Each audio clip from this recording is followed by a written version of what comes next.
Good morning, everyone, and welcome to Mom Stop the Harm 2026 AGM.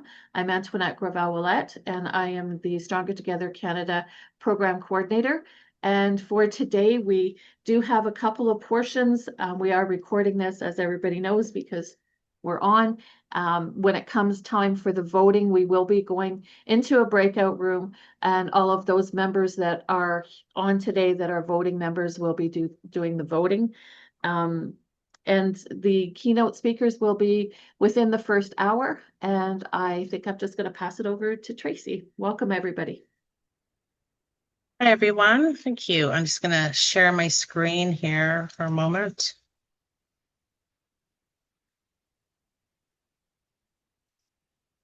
Is that, nope, I don't want that version, do I?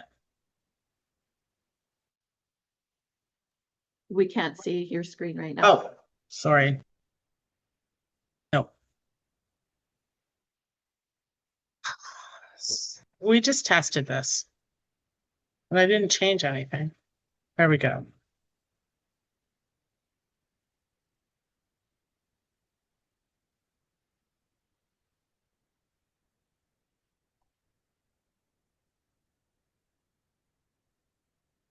There we are. Everybody can see the screen okay?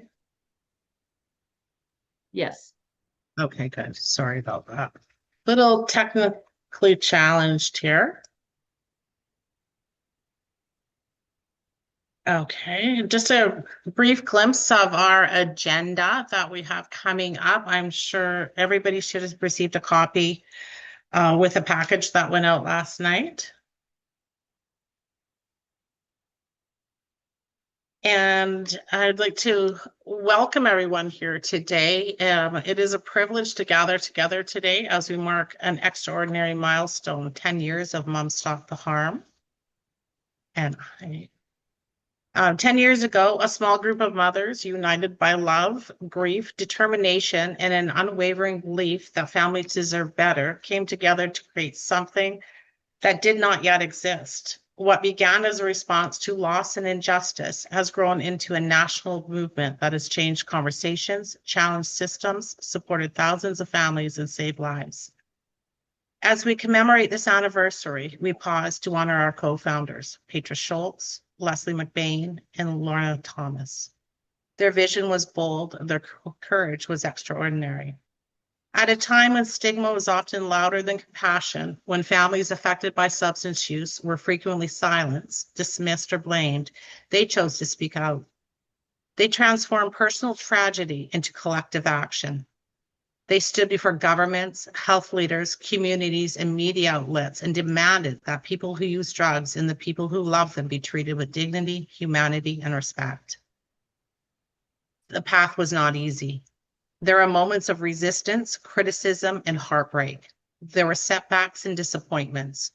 Yet through it all, they remained steadfast. Their fortitude, resilience, and determination laid the foundation upon which this organization stands today.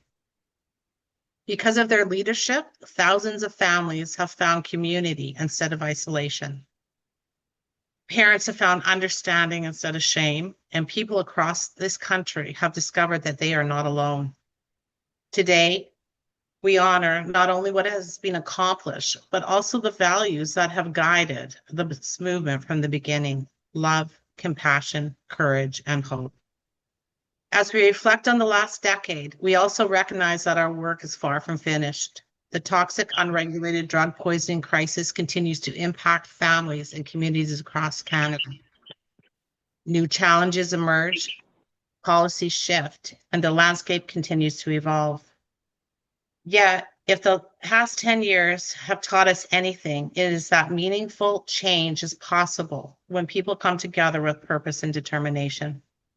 The next chapter of Mom Stop the Harm will be built upon the foundation our co-founders created. We inherit not only their vision, but also their responsibility to continue advocating, educating, supporting families, and pushing for evidence-based solutions that save lives.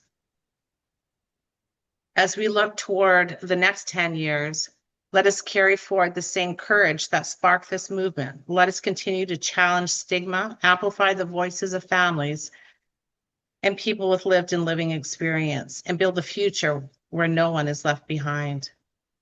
To our co-founders, thank you. Your leadership has changed lives, transformed communities, and created a legacy that will continue for generations. And to everyone who has been part of this journey, our members, volunteers, staff, partners, allies, donors, and supporters, thank you for helping turn a vision into a movement. Together, we honor the past. Today, we celebrate the present. Celebrate's a terrible word actually to use for that, and commit ourselves to the work that lies ahead. Here's to the next 10 years of Mom Stop the Harm. And I'm going to pass this along to Tammy, a board member from Manitoba, to read our land acknowledgement. All right, welcome everyone today. And I should say I'm calling in from Treaty 1 territory in Winnipeg. So, in addition to our membership acknowledgement of their local lands and peoples, Mom Stop the Harm would like to acknowledge the Indigenous peoples of all the lands that we are on today. While we meet today on a virtual platform, let us take a moment to acknowledge the importance of the lands which we each call home. We reaffirm our commitment and responsibility to care for the lands and to strengthen relationships between nations, to improve our own understandings of local Indigenous peoples, their unique histories, homelands, languages, cultural practices, and spiritual beliefs. So from coast to coast, we acknowledge the ancestral ceded and unceded territories of First Nations people, Inuit, Nunavut, and the Métis homelands for First Nations, Inuit, and Métis people that call these lands home. Please join me in a moment of reflection to acknowledge the harms and the mistakes of the past, as well as the ongoing harms, and to consider how we can each, in our own way, move forward in a respectful and meaningful spirit of reconciliation and collaboration.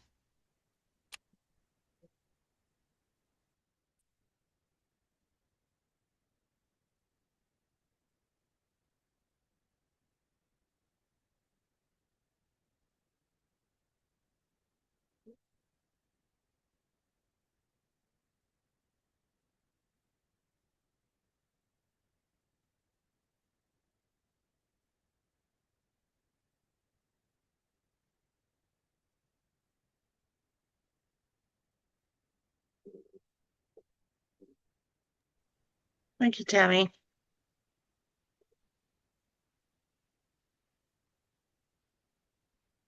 And Antoinette. Good morning. I see that there is somebody in on the phone. Susie, is that you? And I know that Elder Susie was having some technical challenges this morning. And so I'm not sure if she's on. So the 604 number, is that you, Susie, or?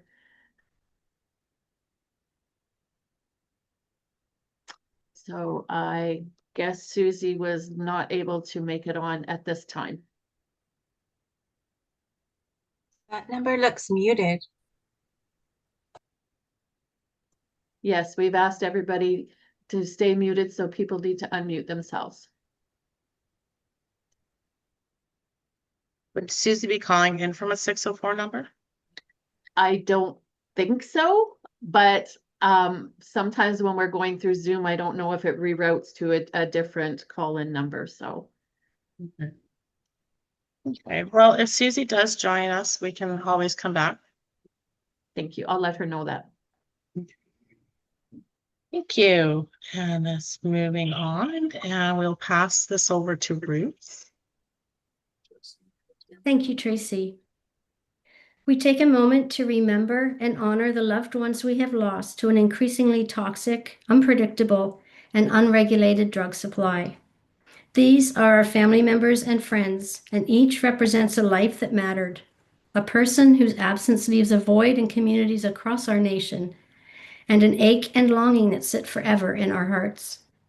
As provincial governments restrict and discontinue harm reduction services and evidence-based treatment, we know that the harms and deaths, all of which are preventable, will continue, and likely sharply. We also remember and honor those who are struggling with loss, with trauma, unmet needs, and those on a journey of recovery. We honor the families, friends, caregivers, and communities who stand by them with love, hope, compassion, and resilience. We also recognize the many people who are working tirelessly on the front lines of this crisis, saving lives and caring for the vulnerable and marginalized in our communities. And we know particularly poignantly that today, as the Ontario government's decision to cease funding for safe consumption sites takes effect, that this will only become bigger and harder work. I would like to share a quote before we move into the moment of silence. It's from Matt Haig's book, The Life Impossible, a story that explores themes of loss and hope. When you grieve someone, you see their message in everything, even in the sunlight on a blade of grass. The whole world becomes their translator. This quote speaks to me about how grief, memory, and lived experience become forces for change, and it illustrates how the people we have lost continue to guide the important work that Mom Stop the Harm does. Please join me in a moment of silence as we honor the stories, the humanity, and the voices of everyone we are remembering today.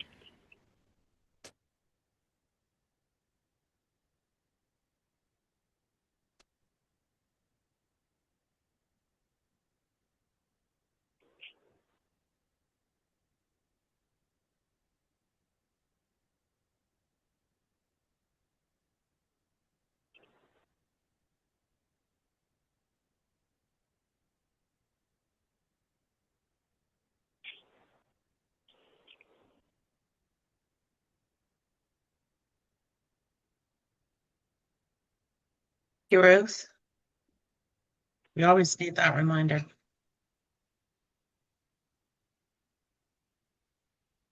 Moving on, I'm going to pass this over to Jay, our Executive Director. Thank you very much, Tracy. Good morning, good afternoon to wherever you find yourself across Canada today. My name is Jay Stewart. I'm the Executive Director of Mom Stop the Harm. Before I dive in, I definitely want to acknowledge and say thank you and honor the co-founders who are here today with Leslie, Petra, and Lorna. I'm just wondering if maybe that caller on the 604 number, if they could possibly mute their call, would be appreciated, please. Thank you.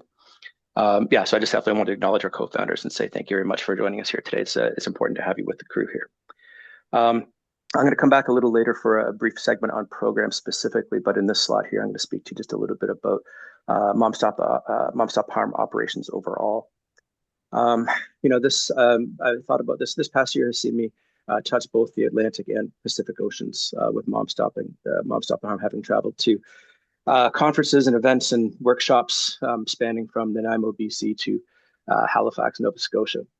And as a virtual remote organization, these occasions to meet my teammates and board directors and co-founders and network colleagues and members, they're hyper valuable. Halifax in particular was especially profound as I had the opportunity to speak with members from all across Canada. And their words made a real impact on me. I was inundated, spent a lot of time with Antoinette working in the booth at CCSA, and was inundated with accounts of, you helped me so much, you helped my mother, you helped my friend. Every interaction was so personal and extremely tender. And it brought into laser focus how much this organization means to people. It was humbling and motivational, and I want to give full credit to my colleagues for showing up for families nationwide and when being there when people truly need them. And every week I'm introduced to people with stories of loss and pain and grief and rage, and all around us it seems our country is regressing, and public opinion and policy shifts are hardening, and political courage and support and funding are waning, and services are closing, and people keep dying. And this despair and this erosion of gains made and hopelessness has made, it's a pervasive theme that I've experienced everywhere. Everyone we speak with, from members and donors, network colleagues and teammates, we all feel it. Things are getting harder, and it's tough to be optimistic, but I'm gonna lean in and try a little bit with some things that I think are positive and that have been good. Taking a brief look back and a look ahead at just some of the good things that are happening at Mom Stop the Harm. And First of which, and there's some folks on this call who deserve a lot of credit here, but we heard from our members they want to see more advocacy out of Moms Stop the Harm, more action. So we leaned into our membership and we created a national advocacy working group. We're going to speak to that a little later on today, but I definitely want to acknowledge that that is a really cool thing that's come on stream in these past few months. And you're going to hear more about it, and I think you'll be pretty happy about what gets shared. But the National Advocacy Working Group is just a few months into its mandate and had its terms of reference ratified, and will soon be engaging in some broader national outreach to bring members together in pursuit of national advocacy objectives. And Petra, Leslie, and Lorna set the bar pretty darn high.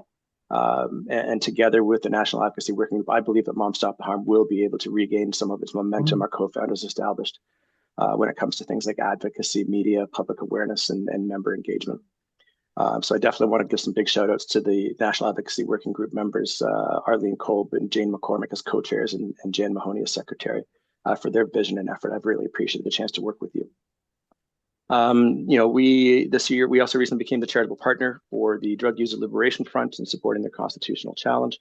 And aligning with DOLF, Mom Stop Harm supporters have come to us to help fund legal expenses for the historic case, and that financial response has been significant. And you can still actually support DOLF today through our donate link on our webpage if you want to contribute to the support of the DOLF legal expense. We're also now at the table with Health Canada. We partnered with our colleagues at the HIV Legal Network and the Canadian Drug Policy Coalition and Toronto Indigenous Harm Reduction. And after much persistence, we did get a forum to engage directly with the feds. At our most recent meeting, we discussed concerns regarding a tide of regressive drug policy that will lead to increased rates of preventable deaths and disease transmission and compromising, that also compromise public safety and reconciliation goals. And we spoke of restrictive distribution policies like, one-to-one needle exchanges and no caps on supplies, and advised how strong the supervised consumption sites and needle and syringe programs are cornerstones of good public health practices. We're going to stay after these guys. We're going to keep having conversations with them. We've expanded the conversation into spaces that will intersect with Indigenous Services Canada as well as public safety. And we're going to spend the summer working together as a collective to come back when the House resumes in September to keep pushing. We collaborated in delivering numerous educational webinars featuring leaders and advocates on subjects like stigma, involuntary treatment, drug use in rural communities, grief, grandparents that have been thrust into raising their grandkids, solidarity and self-care, and the war on drugs. We have numerous other webinars in the hopper that will continue to roll out throughout the year. Topics right now tentatively include drug regulation and voluntary substance use treatment. And an interesting one, this alarming intersection between overprescribing youth for mental health conditions and its effect on substance abuse. So we're always looking for new educational resources for our members. So if you have any ideas for Moms Stop the Harm Web Connects webinar series, please reach out and let me know. Just a few quick things as I wrap up here. We've been featured in 78 media stories, interviews, op-eds, podcasts, radio appearances, feature articles since June of last year. We opened a new online e-store for members to show their support. We began a monthly donor program. And I'll speak a little on this later, but we did launch a new national peer support phone line to provide a safe and confidential space for anyone impacted by substance use or loss to call and be connected with someone who truly understands. And some brand new breaking news that's really exciting. We've also recently secured some substantial and vital new funding that will greatly help us solidify, enhance, and grow the organization over the next 3 years. And I would say at a time that good news has been pretty hard to come by, this new development sits high atop of any annual highlight list. And then lastly, I guess beyond all the meetings with ministers and MLAs and councillors and bureaucrats and presentations, forums, actions, events, we survived, 10 years. It's enraging that we're necessary, I think, but my greatest takeaway this year has been the necessity for us to stick together and to keep going. 10 years, it's a movement that's grown roots to become an organization, and it's been a decade of determination and brilliance and hope and love and rage and tenacity. And all of you are central to what makes Moms Stop the Harm so powerful and so unique. I'm nearly 2 years in, and I want to thank you. Several of you on this call have invited me in, shared your families, your stories, and your wisdom. Some of you have called me out. Some of you have challenged me. Some of you have pushed me, and you've helped me learn. And I also want to thank you for that as well, because I'm not perfect. I'm far from it. I've got lots to learn, and we've got even more to do. And I have appreciated more than you could imagine your patience, your leadership, and the grace you've extended to me and accepted me into the Mom Stop the Harm family. So it's an honor that I do not take lightly. So to our members, my teammates, our board, and especially our co-founders, Leslie, Lorna, Petra, thank you sincerely for everything that all of you do in service to Mom Stop the Harm. So from the bottom of my heart, thank you.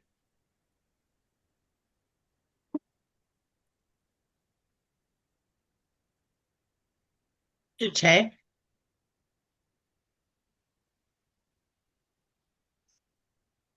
There's some more thank yous that we'd like to get to, and this was a thank you to all of our staff, our contractors, our supporters and volunteers, and funders, because behind every powerful movement is a team of people who quietly, tirelessly, and compassionately hold it all together, and that's exactly what you do.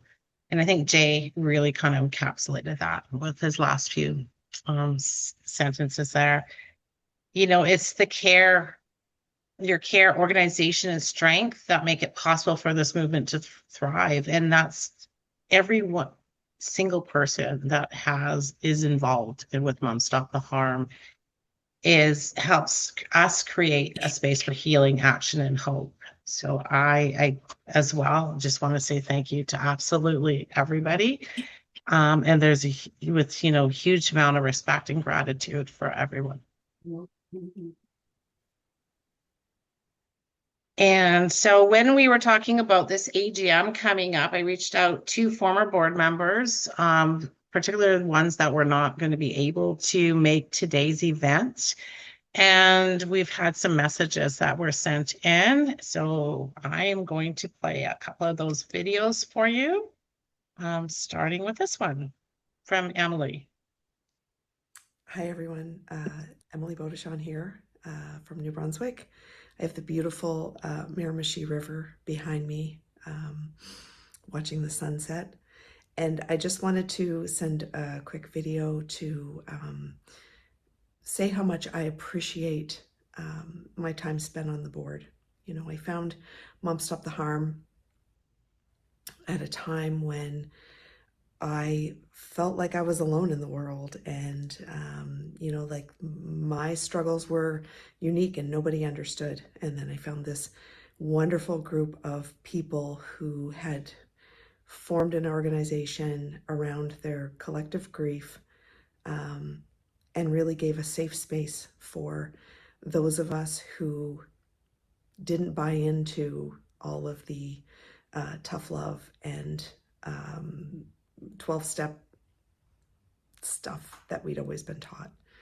And so I'll be forever grateful. And I joined the board to represent Atlantic Canada because I noticed that there was a gap, and I really just wanted to be a part of all of it. I wanted to learn as much as I could. And I'm very grateful for the guidance and the mentorship that I got, especially from Petra, and but also from Leslie and from Lorna. Your leadership has really touched me in a lot of ways, not only as a mom or as a board member or as a Mom Stop the Harm advocate, but also as a professional. And so I really appreciate my time spent there. I resigned from the board at a time when my life was just getting busy, and I had a lot of things going on. And what I really found, where my passion was and where I felt my advocacy really was best placed, was with Holding Hope. And so that's where I still am. I facilitate 2 groups. And again, I'm forever grateful for everything that this organization has done, and especially everything that the three wonderful co-founders have done. And so thank you for all of it. I wish I could be there for the celebrations. And take care, everyone.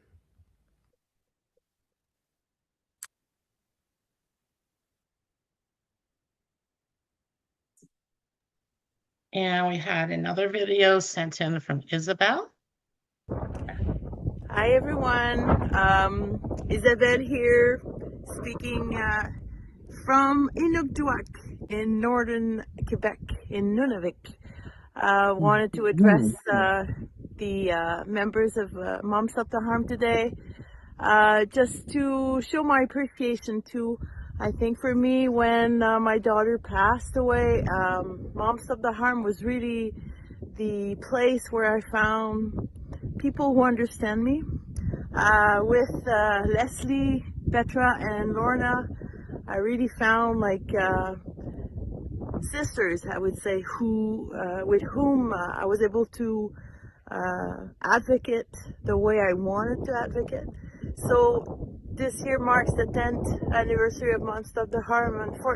Unfortunately, we have more and more members. This war on drugs that we're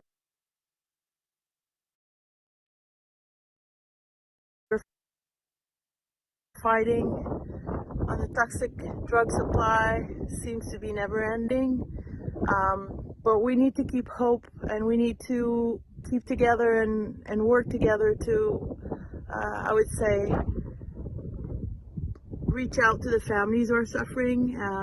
So just want to show my deepest appreciation to the three co-founders, and then just sending you from the bottom of my heart very heartfelt thank you. I'm sorry for being emotional.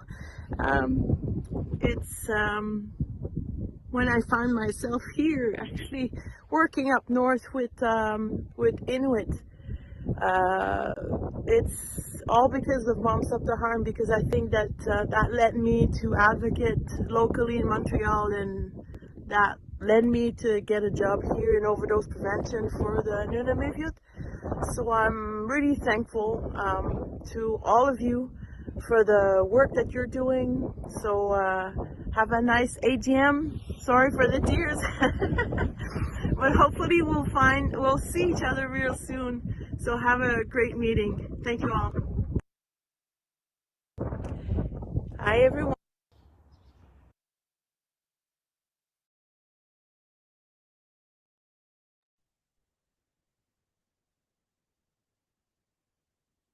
Every time I watch that video, it gets me. I think we can move into our keynote speakers. There is another video to play, but we'll do that in between. So I'm going to pass this over to Ruth for the first introduction. Hey, thank you very much, Tracy. Oh, Before we do that, can I just get you? Sorry. Can I get you, Tracy, just for a minute to stop sharing your screen and then go back? I have a technical issue I need to do back here. Sure. Okay, and if you could check your chat, please. My chat. Yeah, my private message. Okay, and you can go back to sharing your screen. Oh, okay. It's the it is in the PowerPoint, then we can do it after. I guess put it in the chat. Okay.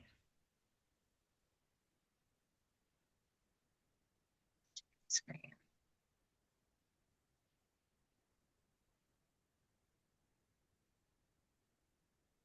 There we go. Okay.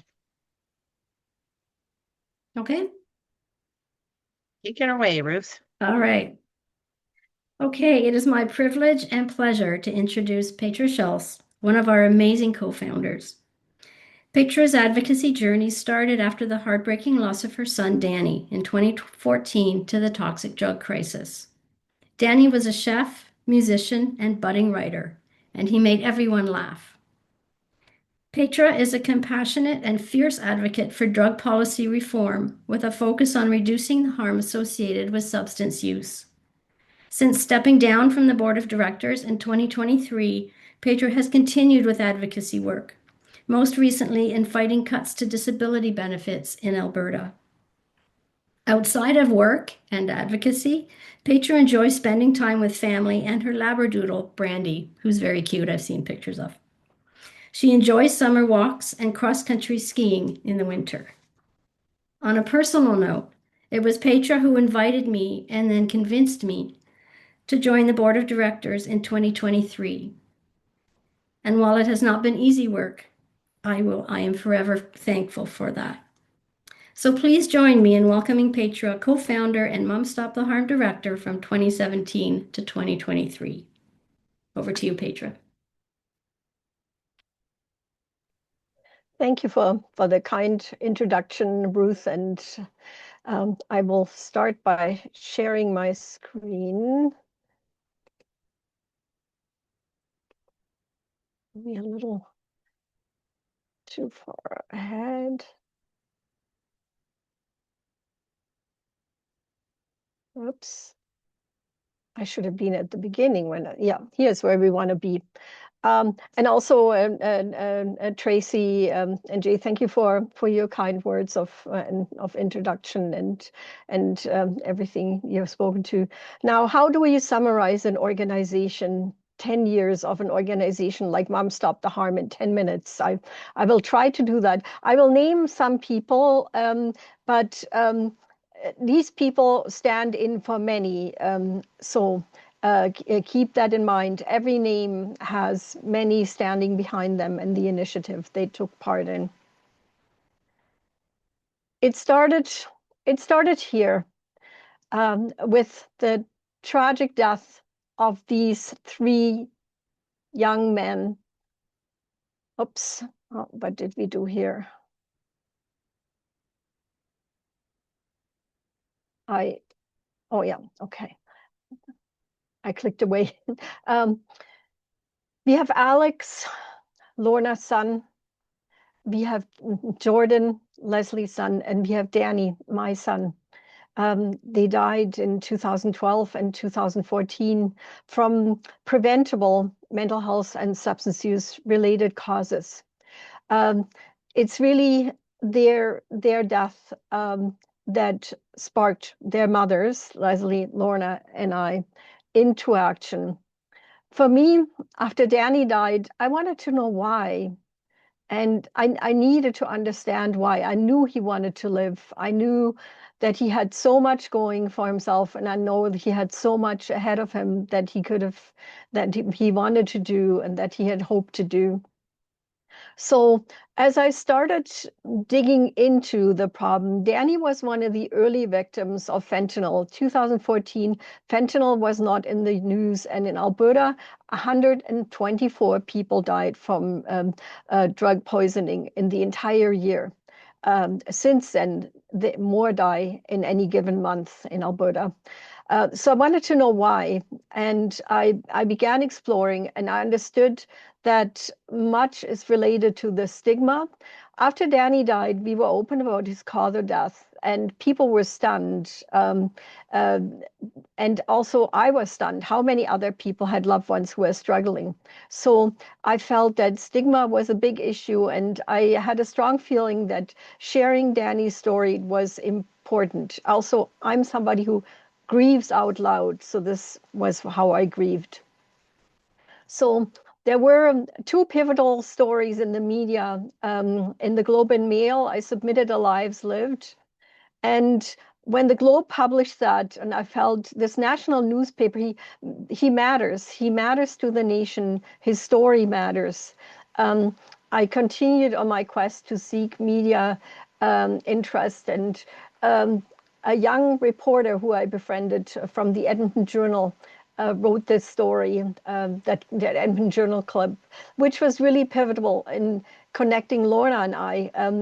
Leslie's dad, Leslie is from Edmonton originally, and Leslie's dad sent her the news story to Pender Island, and Lorna found the news story, and they both reached out to me, and they met, and we met for the first time and talked on the phone. And when meeting Lorna and Leslie, two things happened. I found that for the first time, people understood what I was going through, but also they were as determined as I was in making change, bringing about change, changing what was causing the death of our sons and other children and loved ones. So in 2016, I looked it up, actually, it was May 6, 2016, when we registered the domain name as a website. We started Mom Stop the Harm. We had started working together in 2015 and officially launched Mom Stop the Harm 2016. 2017, we became a registered organization with Deb Bailey doing a lot of work for that. Right now, we have 2,200 member families across Canada and 1,700 newsletter subscribers. If you don't get the newsletter, subscribe to it. You find our mission, vision, and values on our website, but we continue to work towards our important mission to this day. We started with some early meetings, and some of our meetings were small. We first met in Summerland, where we decided what we would stand for and what we'd work towards. We call that the Summerland Accord, kind of jokingly. Since Summerland, we've met in Edmonton, we've met in Victoria, we've met in Vancouver. Some meetings were smaller, others were very large, and also included rallies and large media presence for these meetings. It's Vancouver and Victoria here. Early on, we discovered that we were an army of wounded warriors. You can't fight if you are hurt and bleeding. So it was my dear friend Angela Wells who really convinced me that we needed Healing Hearts Group. I said, Angela, I don't want a grief group. I want to do drug policy. And she said, Petra, you can't do drug policy when you're hurting. And not everybody is like you, that they want to be screaming from the rooftops.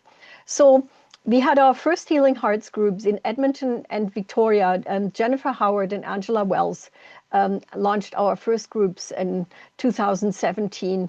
And they were later followed by our first Holding Hope group in Victoria, that Nancy Murphy started. And if you don't know the story of Holding Hope, it's really very touching. When Nancy started the group, she was talking to her daughter, her late daughter, Tara, who said, Mom, I've lost all hope. And Nancy said, Tara, I will hold your hope for you. And that has remained the motto of the group, holding hope for our loved ones. And that group in Victoria continues. I believe Corinne is facilitating that now. So what we did, laid the foundation. We had our support groups in place, but really where we started with our advocacy work, we did a lot of work about stigma and the personal impact of what had happened to us. We drew attention to the magnitude of the crisis. We advocated for specific issues and overall for more global fundamental drug policy change. And I have a few examples for each, but really, what's our secret weapon? The stories and the photos of our loved ones. The photos for the loved ones we have lost, the stories for the loved ones that are still fighting or living in wellness. We have these photos on the website. We share them in the newsletter. We have them on Facebook. We use them in presentation, and they're being used by media. So these photos are powerful. And once again, it was Angela who started the photo gallery and was really the powerhouse behind building our social media presence. We've used media extensively because we don't have a large budget. Leslie, Lorna, and I, we recently explored what it costs to have a few second ad on TV, and we don't have that kind of money. So using media has been really effective. We've used newspapers, radio, television, streaming, alternative media, podcasts. We've been in documentaries, magazines, and blogs. So I have a few examples. I kept track from 2014 to 26, and there were over 1,200 media stories during that time, including the early ones that you see here. Here you see an example of our photos being used in a large cover story by the Globe and Mail, which really drew a lot of attention to the crisis, but also helped many others find our organization. We advocated for specific issues. When we started out, naloxone was not available over the counter. So that was one of the first things that we are working on. Marie Audrides from Saskatchewan worked on the 911 Good Samaritan law, making that happen. Throughout the country, we fought for harm reduction, and we continue to fight for involuntary care, against involuntary care. We had actions around specific issue, a run for safe supply. We had a mailing campaign with Do Something Prime Minister, where we sent hundreds of photos to Prime Minister Trudeau. And we had our Victoria rally, which was focused on decrim. Later, out of Manitoba, Arlene Kolb came up with the idea of sending poppy seeds to Trudeau in an effort to align the importance of safe supply. We had rallies where we used coffins to symbolize the number of deaths here, in this case in British Columbia. And one of our proudest moments was probably one of our moms, Deb Bailey, gave out safe supply in Vancouver. We continued to support DULF and I think somebody put a link in for the legal fund, don't forget that. We have ongoing campaigns. Here's a photo from the Do Something Prime Minister. In many cities, and people put up these memorial trees around Christmas. Once again, that is a way in what is always touches my heart deeply when we have the memorial trees. We have a canvas when people can write down names of their loved ones. These canvases are full at the end of the campaign, and often we have to change out canvases. We had a national billboard campaign that continues to this date in Edmonton.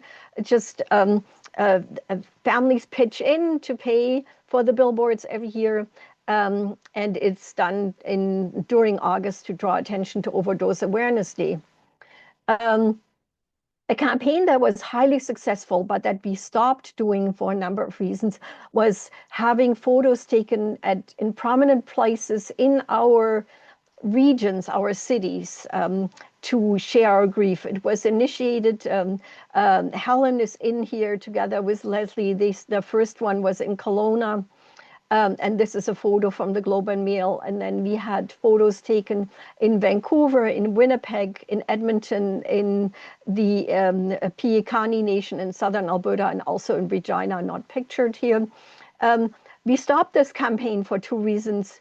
A lot of people criticized it in terms of the religious connotation and the harm the church had done to Indigenous people. And what really ended the campaign is when the graves of Indigenous children were found, and the images around that. This was a great campaign, but we retired it, and I feel strongly it should stay retired. Overdose Awareness Day continues to be big. If you don't haven't registered your event yet, please do so. It doesn't matter. On Main Island, we have a table at a market with 3 people. And in Edmonton, there were about 350 people last year. We've been fortunate to have our story told in many documentaries and podcasts, including Flood, the Overdose Crisis, Painkiller, W5, Crackdown Podcast, and Canadian Drug Policy Coalition. And there was also a second one of Flood. And this is not exhaustive. If you go to the Mom Stop the Harm the YouTube channel, you will see links to many of these. For me personally, Leslie and Lorna will speak about their own highlights, but for me personally, one of my advocacy highlights was all in blue. That was See Beyond. It was a video clip that was filmed as a knowledge translation project from a research project I'd taken part in. Lorna's husband also was part of that. We read letters. We wrote letters to our children, read them, and had them played back to us while we were filmed. If you Google See Beyond, See the Lives, you will find that. In the same year, I did a TEDx talk, and I still don't know how I did two things because they were emotionally exhausting. Like when you're grieving, your brain kind of goes to mush, and doing all this intensive work was hard. 2 years ago, I had a chance to go to the United Nations as the Commission on Narcotic Drugs. I went as a representative on part of the Canadian delegation, together with some wonderful people from other organizations, including the Canadian Drug Policy Coalition. And I worked with Alberta to fight for consumption sites in Edmonton with our group. The Edmonton consumption sites, just like in Ontario, our consumption sites are being closed. The Edmonton ones that I helped fight open are the last ones that remain, but they too are on life support. And then I had a chance to speak to the House of Commons Standing Committee. So these are just some highlights. Here you see this at the House of Commons. These are some pictures of Leslie, which I included here. Leslie is a powerful speaker who has been asked in many occasions nationally and in BC, and has been a strong supporter of DOLF in her work as well, which she will elaborate on. Lorna has had a chance to go together with Leslie to the United Nations, to UNGAS in New York early on during our time. Lorna and we were invited by the Blood Tribe in southern Alberta to come and share our story, and that was a really powerful day. And these wonderful ladies, they danced for us and for the people gathered at that event, and it was a beautiful ceremony. This is Lorna speaking in Vancouver, and here is Lorna with Zoe Dodd. We all fangirl Zoe Dodd, yeah, she's such a powerful, strong advocate and a member, I believe. If for every hug of a politician, we would get drug policy change, we would have the drugs regulated by now. We've had many hugs from politicians, and many have spoken to many ministers of health, prime ministers, opposition leaders. Sadly, the current Carney government, Leslie, Lorna, and I have been reached out to the current Minister of Health, and she has to date not responded, which is very unfortunate because the only one who has never responded to us otherwise was Pierre Poilievre. And we are really open to speaking to anybody because it's not partisan, it's policy. So what lessons have we learned? The use of our stories and images is powerful. The voice of families is an important one and needs to be included. We can use our stories and our voice to get policymakers' attention. Even so, we haven't had luck with the health minister yet. It's generally hard to slam a door into the face of a grieving mom, or a mom who's worried about her child, or a family member, a dad, an uncle, a brother.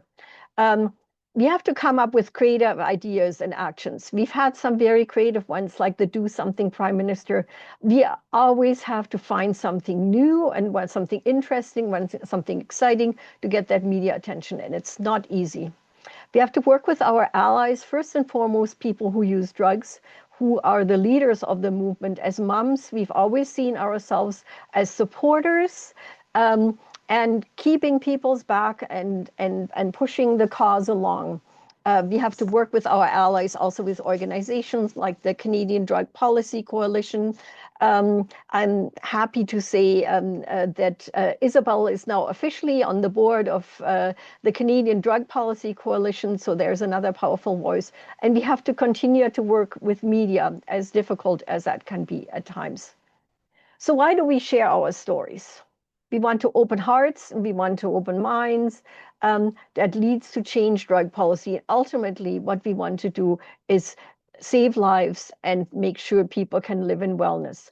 Our goals really haven't changed. We want access to regulated substances, to safe supply, and ultimately, we want to see legal regulation. We want to have drug use decriminalized. We need harm reduction. We need harm reduction for everyone. And the harm reduction or recovery, or harm reduction or treatment, is really a false dichotomy. We need both, and they're part of a spectrum. And many people who live in recovery, Danny was living in recovery when he died. He bought one more pill, and that pill turned out to be fentanyl. So it just takes one moment. That's why harm reduction and recovery always need to go together. We need access to evidence-based and bold capital letter voluntary treatment. We need upstream prevention, because so many people turn to substance use because of trauma, an unmet mental health condition, or poverty, and colonization, residential school survivors, and intergenerational survivors. But all that needs to happen with meaningful inclusion of people who use drugs and family. Nothing about us without us. Thank you for giving me time, Lorna, Leslie. I hope I did us justice, but feel free to add what you think you need to add. And knowing you, I know you don't need an invitation to do that. Thank you. And thank you to the board for this opportunity to share where we've been in the last 10 years.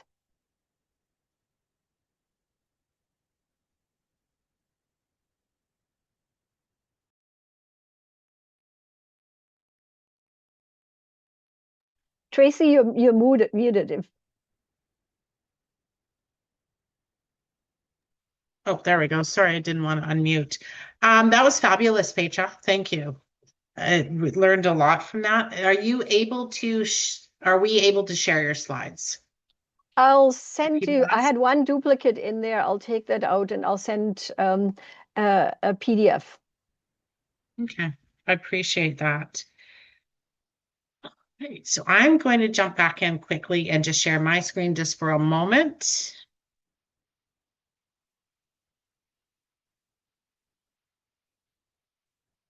I just have one more video to play before next, and go. Hello everyone, I'm Helen Jennings, and I was the 12th member to join Mom Stop the Harm. 10 years ago, 3 women, brought together by the devastating loss of their sons, found the courage to say enough. From their grief, determination, and unwavering love for their children, Mom Stop the Harm was born. At our very first meeting in Summerland, there were 12 of us. Most had never met before, yet we quickly became more than strangers.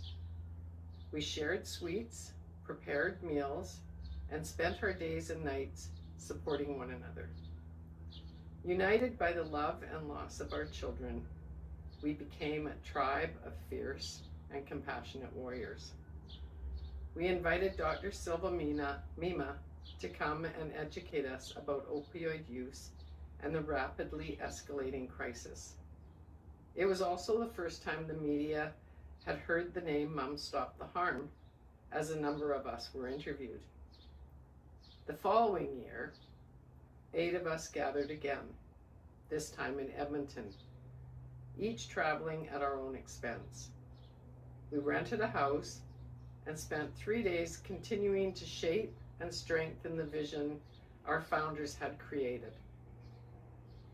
Petra prepared an incredible meal for us, and afterward we sat together watching videos of our children.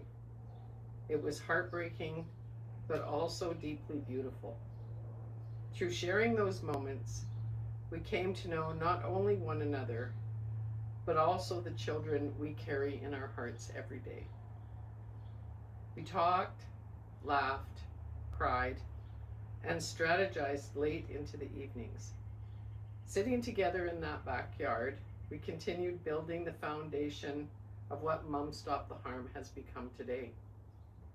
In the past 10 years, Mom Stop the Harm has grown into a respected and recognized voice because Leslie, Petra, and Lorna were determined to fight for change and put an end to preventable deaths. Their courage created a movement built on love, advocacy, and the refusal to let another family suffer alone. I would be there today to extend my profound gratitude to our amazing founders, but sadly am burying my parents. Thank you, Leslie, Petra, and Lorna, for all you have done and continue to do. You are warriors, and Mom Stop the Harm is your tribe.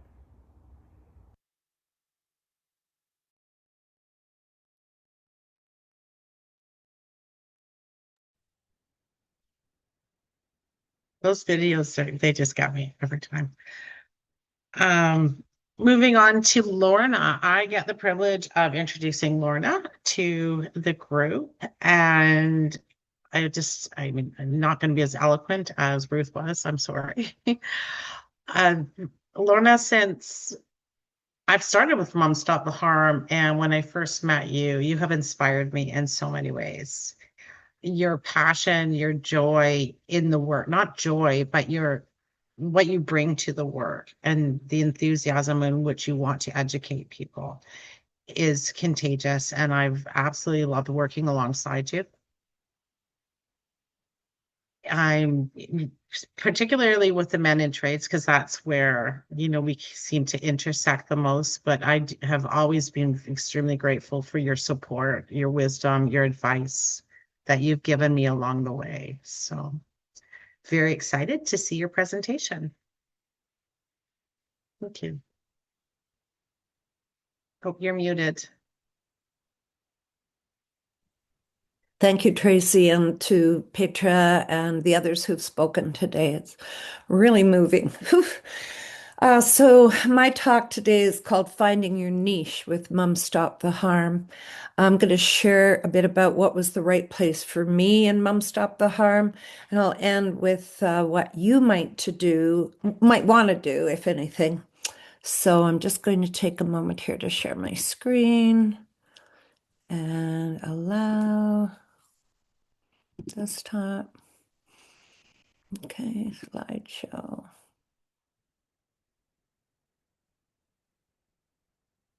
All right, so with this idea of niche, I came across this quote: "The living owe it to the dead to tell their story for them." So this is my son, Alex, and I have been choosing over the last actually 14 years to talk about his story in the context of substance use in the trades. After high school, Alex decided to chase the promise of making big money.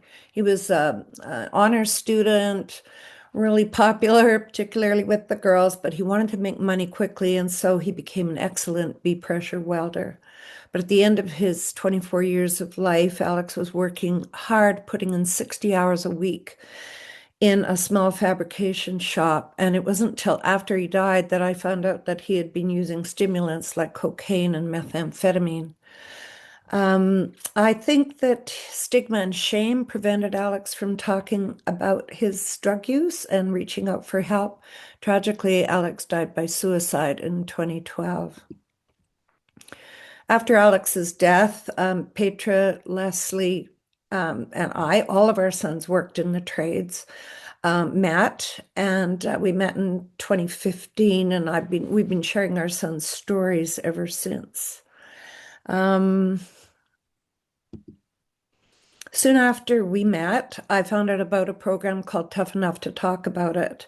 It had been developed at the Suicide Prevention Center in Grand Prairie, promoting awareness around men in the trades, around mental health, substance use, and suicide awareness. And as a representative of Mum Stop the Harm, I delivered the program to staff and students at the Northern Alberta Institute of Technology in Edmonton, where Alex had studied.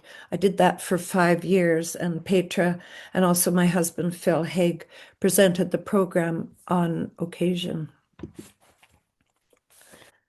In 2022, the death rate was just skyrocketing. And the Government of Canada asked me and others to participate in a ministerial roundtable. It was the then Federal Minister of Health, Patty Hajdu. She's second from the right there. She had a son training to be a crane operator, and she was very alarmed, particularly about the stats coming out of those who were working in the trades and their deaths. 23 organizations came together to talk with the minister: the Canadian Building Trades, Red Cross, Pain Canada, Mining Association, and Mum Stop the Harm. It was great to have Ewan Thompson from Each and Every in the room. And collectively, we called on the government for changes to drug policy and the implementation of risk reduction practices for those in the trades. After that, Health Canada helped to finance a video series that I was a co-producer of. And it was actually the South Surrey White Rock Overdose Prevention and Response Community Action Team who partnered with other agencies. And some of you in the meeting today might have been a member of that group, such as Kat Wahama. And Kat played the role of the mother in the video. And you can find that video series on YouTube. And you can also find it on the opening page of this Health Canada website developed for employers and employees working in the trades, called Ease the Burden, and the video's on the first page. All through those years, I've been collaborating with others, and here you see a great example of collaboration. In the spring of 2025, Mum Stop the Harm member Tammy McLean, holding the turquoise binder here, who's part of the Trail Community Action Team, invited myself, Jay Stewart, and Mika Dumont from the Tailgate Toolkit Project to Trail BC. And we delivered workshops at Tech Resources, a natural resource company in Trail with over 1,500 employees, and also to union members. And in March of 2026, Mum Stop the Harm member Troy Lana Manson invited me to Kamloops, and she and her family have initiated an event at Thompson River University in memory of her son. The Aaron Manson Be Brave Memorial Award event is a community conversation about mental health, addiction, and the toxic drug supply. The event focused on the well-being of those training and working in the trades. As a member, as Jay said earlier, in November, a number of us from Mum Stop the Harm attended the Canadian Centre on Substance Use and Addiction Conference in Halifax, which was attended by more than 700 people. Wonderful opportunity for networking. And they do have scholarships available. So a number of us received scholarships to attend. And here you see myself, Jay Stewart, Ruth Fox, Amanda Larrabee, Antoinette, Isabelle Fortier, and Tracy. And one of the benefits is the way that you get to bond with others, benefits of being a member of Mum Stop the Harm. And Tracy and I, whose son also worked, myself and Tracy, whose son also worked in the trades, we gave a presentation called Mums, the Trades, Loss, and Lessons Learned. We were both interviewed for this November 2025 article. The Globe and Mail published the feature article, Labor's Lost. For families, the tragedy of opioids is beyond measure. For Canada, the cost is tens of millions of lost productivity. For friends and family, the loss is immeasurable. And Pedro referenced Globe and Mail earlier, and I checked today, and it has a readership of 18 million people. So anytime we get mentioned there, it's a big boost to awareness. So now you've heard about what I've been doing, but a lot of you are already engaged. So I just kind of wanted to quickly say that one of our main goals in Mum Stop the Harm is self-care. Really, it's so important to look after yourself. And then maybe when you're feeling better, speak to your family or community, provide direct support for those who are struggling, a listening ear for the bereaved, share resources, organize a protest or an event, make snacks, speak to decision makers, be on the board of Mum Stop the Harm. And with that, I'd like to thank all the Mum Stop the Harm members who have sat on the board and for all the work you have done. Yeah, bravo, and thank you for the blanket, which I'm not sure has been referenced yet, so I might have blown it. But anyway, yeah, thanks very much. Okay, gotta get out of here. Stop share. There we go.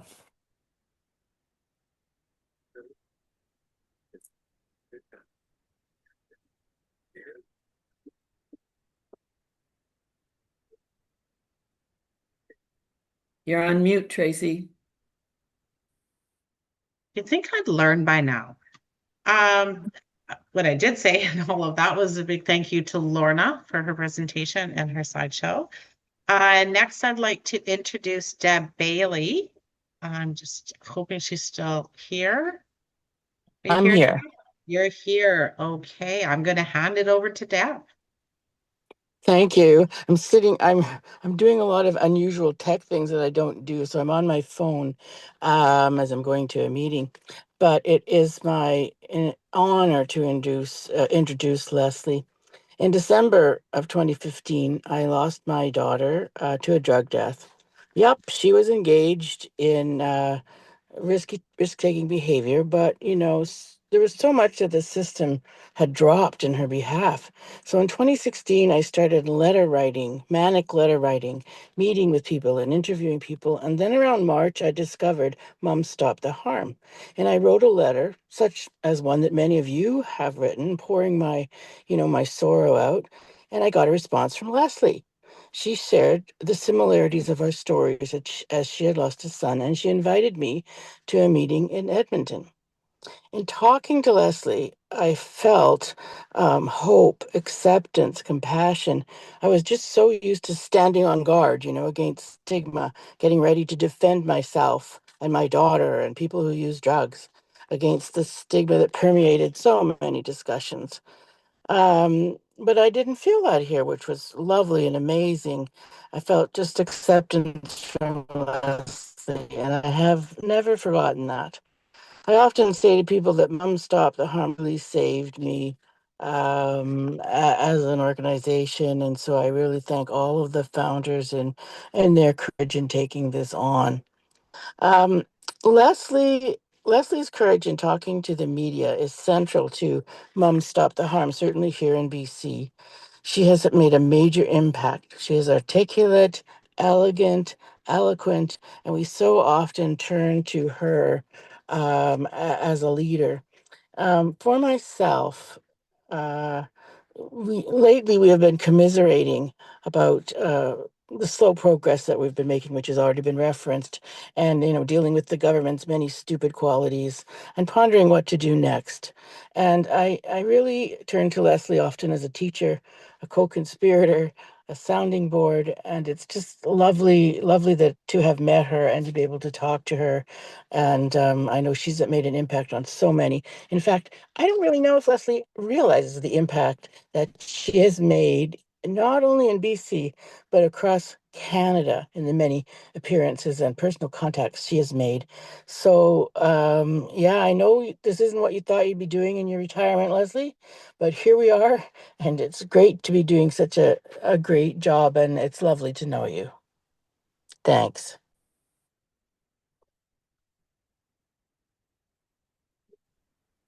Let's see. I have a problem with this damn thing.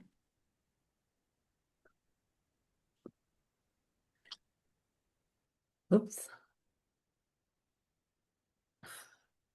Should I start? I'm not sure what to do here. I don't see myself. Sorry, you can start anytime. Oh, there we go.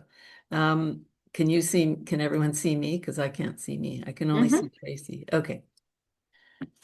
Okay, thank you, Deb, for that. My heart is really full right now. So just take a deep breath. Being the last to speak on behalf of the co-founders, you've all said everything I was going to say, so I should just change my whole speech, but I can't really do that right now. I will say what I was going to say, and I appreciate PowerPoints, but I just don't do PowerPoints. I just talk. That's my niche. I've said that many times. That's my niche. I'm good at talking. So here we go. And thanks everybody for being there. That makes this all possible. It's hard to believe that it's been 10 years since Lorna and Petra and I met in Edmonton to create a Mom Stop the Harm. In some ways, time has flown by, but in some ways, it's been an eternity of advocating, remembering, grieving, new friendships, disappointments, and just continuing to fight. For me, the solid ground under our feet, which Mom Stop the Harm rests, is love. For whatever reason we are here, members of Mom Stop the Harm, or here at the AGM, we come here out of love. It might be the love we hold for our loved ones who are gone. It may be for the love of all those who remain and struggle, and it may be the love we have for each other. I can say without hesitation, the friends that I have made on this journey have become lifelong friends. How could we not love one another when we're all fighting for a common goal, which of course is to support and save the lives of people who use drugs? I do get tired. I'll tell you, I get tired of saying the same thing over and over and over again on all kinds of media and responses on social media and in talks that I'm fortunate enough to give, panels I've been on. The message is always the same because the message doesn't change. We all get tired, and we know we're going to get tired. And there's only one thing to do when we get tired, and that is to rest. I mean, it sounds simple, but when we get tired and when our brains are just not moving forward on this advocacy, on trying to keep up with the news, trying to integrate the fact that loved ones are dying still here in BC at 4 to 5 per day, we just have to step outside. And I know it's a cliche, it's a big cliche, but when we get tired, when we get overwhelmed, when we just shut off, and that's what happens when we get overwhelmed, just go outside. Go outside wherever you are, wherever you live, whether it's in the city or whether, like me, in the forest, just go outside and take a breath and look up and look around and just shift. And it works. It will heal you in that moment, but believe me, the moment will return, and you're going to have to do it again and again. If we haven't learned anything else, I hope we have learned that. The world in which we live is fraught with deep grief, extreme stress, frustration, and trauma. All of these parts of our lives take tremendous energy. We have to recharge, renew, and we have to hold on to the love. When it all becomes too much, and I know, I already said this part. I already said this just on my winging out. The cliche of going into nature. It's evidence-based. It's an evidence-based way to heal for the time being. Please keep advocating for policy changes that support our loved ones. Put your faith in the evidence. Put your faith in the evidence. When you leave this AGM today, feel renewed in your energy to advocate in every corner of your world. That is, talking to family, continuing to talk to family and neighbors, and to your MLA, your MP, the mayor, and the town council. Write letters. Go to their offices as you can. Your presence matters a great deal. You don't have to spend all day, every day in advocacy. Some of us carry it around in our heads without actually acting on it, and that's okay too, as long as we can still have those conversations. We do what we can.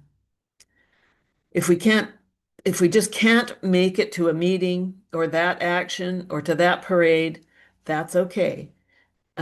And remember, and this is something I learned this year, I think, with counseling. If you can get counseling and you need counseling, go get counseling. It's a lifesaver. Remember that guilt is not an emotion. It's something that we manufacture for ourselves. We are in control of that. Do what you can, but it's really important to care for yourself. At this moment in time, there's a tremendous amount of pushback across the country. We really did think in 10 years we would have licked this problem. We would have made progress. The fact is, we have made progress, but then the political right and politicians nearly across the board have decided it isn't politically expedient to support harm reduction. They, the ignorant, the fearful, the haters, have tried to weaponize the term harm reduction, which is just bizarre. Harm reduction. They have to give their head a shake and listen to that word and to know what that word actually means in our world. What we need to do is to educate the public. And we need to inform people of the rationale and the logic and the equity of what we stand for. We need to convince people to have faith in the scientific evidence. This is our weapon right now, science. The public will listen to all kinds of drama and emotion, but when science is brought in, maybe when the cost, and that's been brought up once, the cost of the toxic drug crisis is on the front page, people will start to freaking get it. So right now, for me, educating the public is my number one priority. When I'm speaking on any media, that's what I try to do. I'm not castigating. I'm not, calling anybody out, well, the government in general, but, if the public gets it, then they will vote accordingly. And that's my hope and my dream. Until we have, elect the politicians that get it, they are then the ones that get it and who are our allies, policies won't change. But members of Mums Stop the Harm and our friends and allies can continue to be loud, continue to be present, be willing to spend some time and travel and even money, if you have it, to be where the action is. We support Dulf and others who have the courage to actually challenge the law and go to jail for the cause of saving the lives of people who use drugs. I've always said, arrest me, put me in jail. It will make headlines. It will make such good media. I would do it, but nobody wants to, arrest an older, grandma-looking protester. It just doesn't look good. So bring an info table, literature, banners, when there's a festival, a farmer's market, a concert, or any venue that will have you. That recharges you. You get to have the conversations. Grow your love, your resilience, and your courage with intention. That means setting the intention in your heart, in your mind, in your journal, just in meditation. This work takes courage. If you have lost a loved one, especially your son or daughter, remember that the worst has happened. Fear is a thing of the past. Losing fear will make you stronger. See your own fearlessness. Use your own fearlessness. I feel at this point, I'm not afraid of anything. And that's kind of a bold statement. I'm sure there are things out there that I'm afraid of. But I now walk through life with no fear. I don't care what people think of me. I don't care what they say behind my back. And I'm always grateful for what they say to my face. But I have no fear in this environment that we're in. The need for evidence-based drug policies that actually save lives, policies for low barrier, regulated, subsidized, evidence-based treatment. It's a mouthful, I know my friend Corrine works hard on this. Hi, Corrine, if you're there. Um, and the need for safer pharmaceutical alternatives to the current illicit drug market and stopping involuntary treatment are all out there waiting for us. Now is not the time to give up. I say these things not just for you, but for me too. Let's work together, win the war on drugs. We can win. We are obviously in it for the long game. Walk out of this meeting knowing you are warriors, stronger than ever. Walk out carrying love, courage, and intention. We can win this. Thank you. Thank you all for being here. Oh, wait, I got a shout out for the blanket too. The three of us received a beautiful, beautiful star blanket in the mail. I went to the post office and said, what is this? I don't remember ordering this. What is this thing? So imagine my joy and just gratitude. That's it for this beautiful blanket. So thank you for that. And thanks everybody for being here.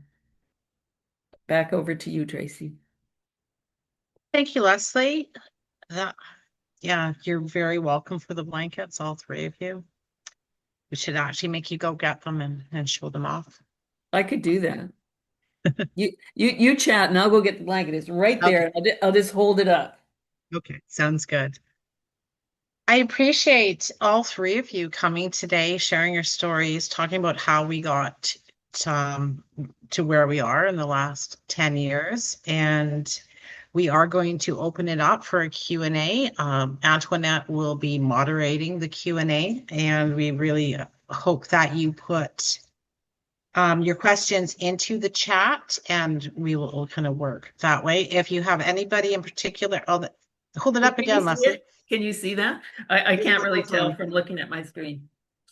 Yes. It's absolutely gorgeous. Thank you. And they're all slightly different that you each got. So in the chat, so if you have a question for any particular co-founder or for anyone, just make sure that you identify who this is for, like, question for Leslie, question for Lorna, or whether it's, open to all three to answer. And so we will just hand that over to Antoinette to get started. So please put your questions in the chat. And let's start with the Q&A.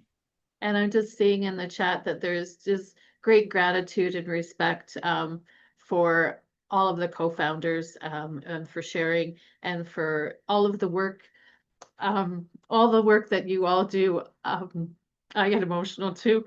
I always say when I'm doing a presentation that it's a very, I find it very honoring working with, and all of the co-founders that I say are a kick-ass group of women that are intelligent and passionate and a force to be reckoned with. And that's how I truly feel. And you continue to do that. So I just have huge respect for all of you. So, and that's how I introduce all of the co-founders when I'm given the opportunity to share about Mum Stop the Harm. And I'm not seeing any questions in the chat right now. There, okay. I'm not sure who popped the picture in. That's sharing. Yeah, I popped that in. Yeah, thank you. Yeah, I took a picture of it and sent it to my daughter-in-law because we had their ED at Boyle Street Community Services who serves unhoused people in Edmonton. The AD had left and he had received a star blanket. So I I know there's a lot of love and the symbolism and the Indigenous tradition that is woven, not stitched into the blanket. It means a lot. Yeah. So. And the blankets, just to let you know that that they were created in Manitoba with some First Nations communities that I do some work with. So yeah. if there are no questions, there is something I wanted to suggest to the advocacy group or anybody interested in advocacy. There's a group called Anyone's Child, which is part of Transform UK, and we've been allies with them since they were founded. I actually think we are sort of modeled after their ideas because we sprang out of an idea from Donald McPherson at the Canadian Drug Policy Coalition, who said we should have a group of moms. And we were talking about that in 2015 in Edmonton. But they are doing something every year. They're going to Parliament and they're talking as a group of families, talking to parliamentarians about a issue around drug policy change. Now, in the UK, it's a little easier for everyone to take a train to London. But one thing we could do is have a training meeting for Mom Stop the Harm and then have a follow-up fan out where everybody schedules a meeting with an MLA and an MP because some of our issues are provincial, and you can pick a target issue and then we can report back to what we heard. If, let's say, 20 MLAs across Canada or 30 or 50 hear the same demand from a constituent, maybe they go back to Ottawa and say, hey, was this issue raised with you too? And and sometimes it's good to bite off something small, like when we fought for naloxone. I saw recently that an NDP MLA in Ontario wants to have naloxone included with all defibrillators in public defibrillator stations. That is something, for example, that, a demand that it should be nonpartisan, a non-brainer. So talk about that in your advocacy kind of group. And because I think it's important that we do something national across the country every year. When we did the Do Something Prime Minister photos, it really, we often feel powerless, but Leslie said we have power and we have to find our niche. But that is just one idea of something that everybody can get involved in. And you choose what activity it is you want to focus on. But if you do it nationally, you do a lot of places because, as Leslie said, politicians listen to their voters. Because if they don't listen to their voters, they don't get voted in. Changing the mind of a politician is nearly impossible. But if you change the mind of the electorate, they have no choice but to follow. Thank you, Petra. We do have a question now, and I was just going back and forth to find it. So, question, given the systemic causes and historical nature of toxicity of unregulated drugs, the result of prohibition that started in 1908, what do you think are our most powerful points of leverage to change public attitude and public policy? And it doesn't specifically say, so I'm thinking it's open to all the co-founders to respond if they wish. Yeah, I would respond to that briefly anyway. Thank you for who was that? But thank you to whoever that was that brought that up. Hi. Prohibition exists, and that is why we are in this mess that we've been in for the last couple of decades.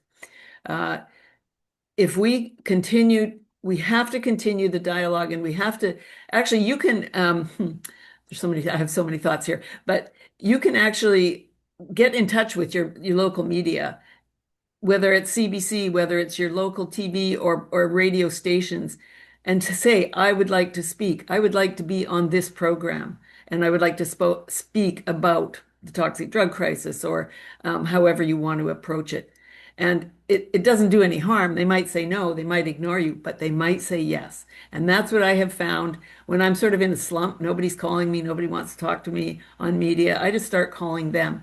And it works. So anyway, about prohibition, yes, prohibition is a really good way to compare what went on then in the early part of the 20th century and what's going on now. Prohibition is the reason for the toxic drug crisis. It's the ground level of why we are in this place now. If there wasn't prohibition on safe supply, then we would, and low barrier, low stigma, regulation, legality, and so on. If we had that, we would not be in this. Prohibition never works. It actually exacerbates the situation. So yeah, broadly oh, sorry, go ahead. Okay, broadly what we can do is speak out. That's like the bottom line of everything. Speaking out, speaking in the grocery store, speaking, ask to speak at different events, and just keep the message on track on evidence-based solutions, and also whatever in your region is topmost is foremost in the issue in the environment. Yeah. So speaking out in any way you can, being courageous, uh, be humble, and just keep asking to speak to the public. That's my answer. Thanks, And Leslie. Glenn, I would just add that from my point of view, talking money is a really good way to speak to politicians. So that Globe and Mail article, it talked about the tens of billions of dollars in lost productivity. It's affecting our economy. It's affecting the futures of our loved ones, futures of families.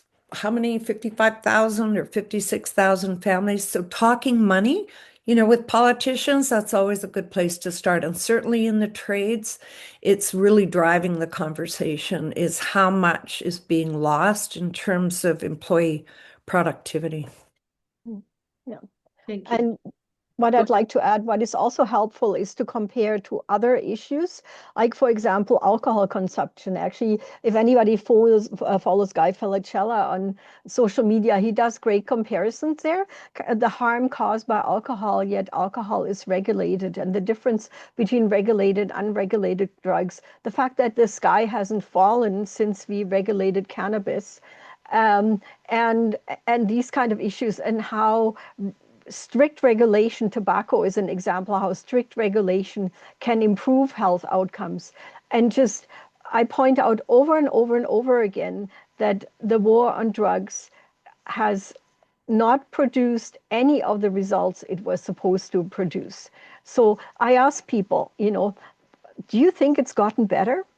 And it's kind of interesting to engage people in a dialogue like that. Like sometimes asking people a question rather than giving them an answer.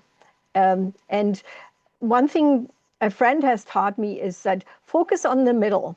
The people on the extreme, like especially on social media that might be a chatbot, don't engage with them. Their purpose is to waste your time.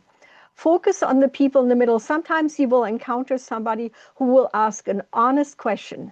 I recently had somebody say, why do you allow people to why do you give people drugs in consumption rooms? And I said, well, actually, people have to bring their own drugs. And then we started a dialogue, and he said, wow, I didn't know. Thanks for explaining that. So focus on the people on the middle and ask clarifying questions and try to get a common denominator. What do you have? I share your concerns that having so many unhoused people in downtown Edmonton is terrible. But what should the answer be? Locking people up or giving them housing? So that's kind of it. You build it over time. Don't be afraid. You'll make mistakes. I still make so many mistakes and I get drawn into arguments. Yeah, just don't be afraid, because you speak from the heart. And you speak from lived experience. Nobody can, that lived experience is hard earned, and you own it. Thanks, Petra. Thanks, all of the co-founders. We do have a couple of questions, and I think then we're going to end up moving on. Some of the chat in the chat box, people were wondering about if they have ideas around advocacy, and Jay will be talking more about the National Advocacy Group and how to connect, but you can always connect by either emailing Jay, and I believe his email was popped in the chat, or send an email to info@mumstoptheharm.com, and then it's triaged and sent to the where it needs to go. So one of the questions that from Thora was for all the co-founders: how do we work to better how do we work better with police to realize their protect and serve role? I just laugh. I see all the co-founders just shake their Holding them accountable. Holding police accountable is big. In Edmonton, we do some of the most horrible encampment clearing anywhere, and we are the frostbite capital of Canada for frostbites and frostbite amputations. When they were clearing encampments in -20 weather, I put on my warmest clothes and felt guilty for having so many warm clothes. And I went out with my iPhone and I filmed and I took pictures. I listened to them and say, "Madam, can you move over here? You have to be on the sidewalk." I say, "Okay, don't worry. I'm not like Leslie. I don't like getting arrested." But hold police accountable, film, or when they engage with a community member, I go up and say, "Hey, is everything okay?" And use, especially the older ones amongst us, we have a bit of a elder privilege. Bear witness and ask questions when you can, and share it on social media. Share it with the media if you have to. That is a big thing you can do. Write to police commissions. They are good police officers. I've met really, really good police officers. But the system as a whole is a carceral system, and they think they have a role to play in addressing the drug poisoning crisis. It's a health problem. It shouldn't be a policing problem. So the more we can get them out of the picture, the more money we have for other causes. And holding them accountable is a big part of that. I would just like to throw in at this moment, there are, and I agree with Petra, there are good police officers. I've met them and I'm so grateful for them. But I want to throw in here the policy of decriminalization. Now, as you know, it is over here in BC. It was on a 3-year, I can't think of words right now, but it's for 3 years we had decriminalization here. It ended, and our wimpy government decided not to continue it. It has been weaponized. People say decriminalization failed miserably. I saw that just yesterday on some media. It didn't fail. It actually was working. And the most police forces agreed with it. They didn't want to bust people for 2.5 grams or less on the street. They didn't want to go there. They didn't want to bust people. So decriminalization needs to be revitalized. It needs to come back. I have asked our Minister of Health, Josie Osborne, if she will work with us on meeting again to revitalize, to bring back decriminalization as a policy, even again as a pilot.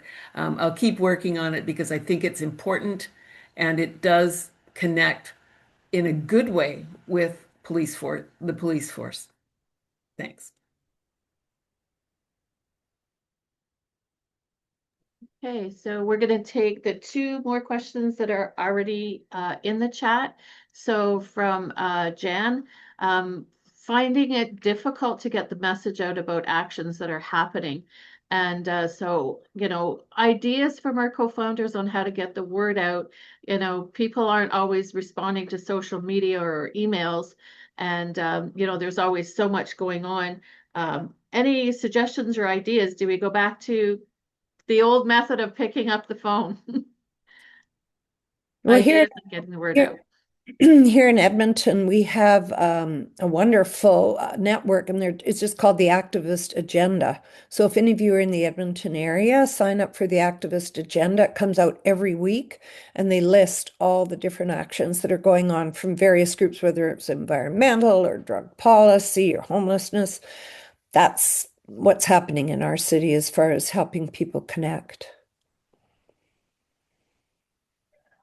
One thing Mom Stop the Harm could do is keep provincial and maybe regional lists of members, and if there are actions, using those lists to fan it out. But then, as Lorna said, look at what's happening local, and really look for allies. Like one of the positive things with the oppression that we've been facing in Alberta from our government is the fact that so many groups are working together.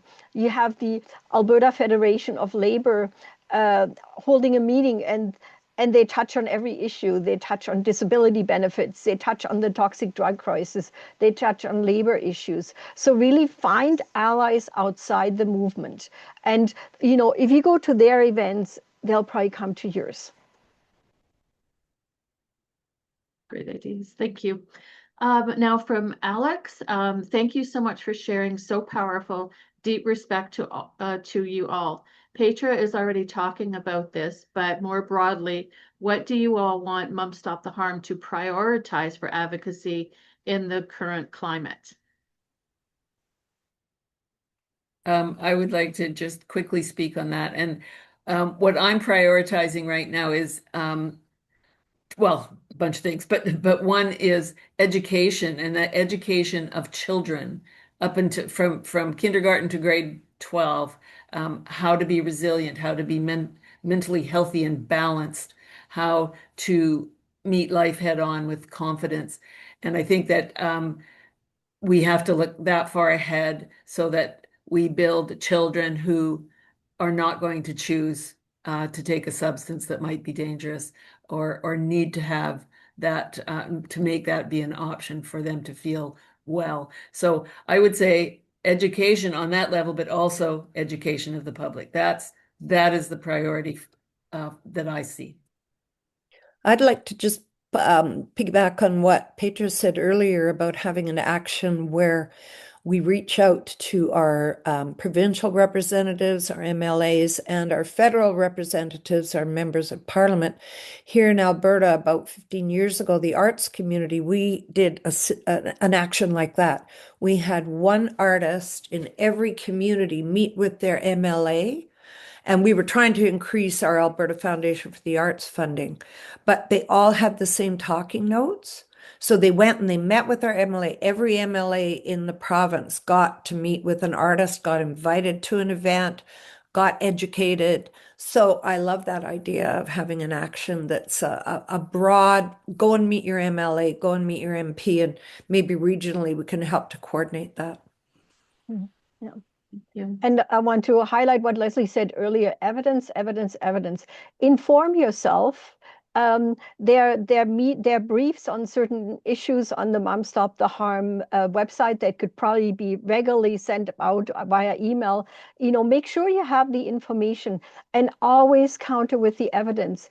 There is so much emotional garbage happening, especially on social media. Stay away from the emotion. Be polite, be professional, and say, but nobody has ever died in a consumption site. The evidence says crime doesn't go up near consumption sites. So just inform yourself and counter.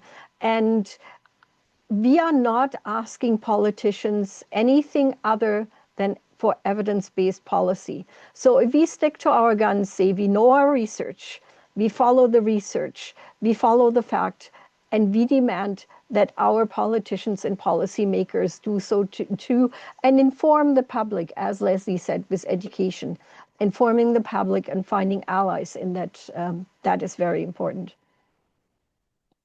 Thank you. Thank you. All very relevant and like tangible things that we could take forward and work with. So that was the end of the questions, the Q&A period. Tracy? That was the end of that. I think we can, am I muted? You are now. Okay. Thank you for the Q&A and the presentations. They were all great. So I think we're going to be moving into just a really quick 10-minute break. And so it is now 10 to the hour. So we'll see you right on the hour. And do stay around because this is really important. The business affairs is what's keeping this whole boat afloat. So stay around.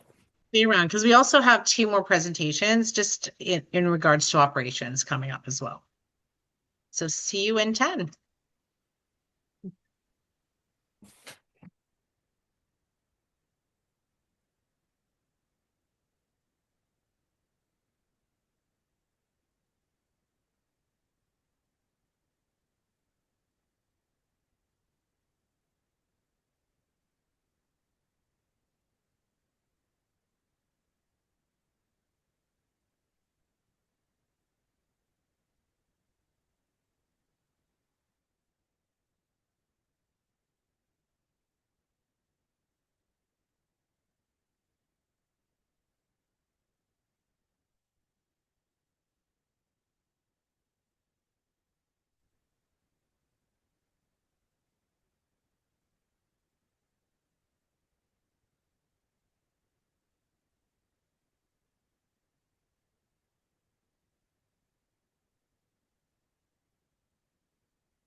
George, where are you? George, George.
Hi, everyone. Welcome back. We'll just give it another minute we're just waiting for a few more people to come back, and then we are going to jump into a program update from Jay.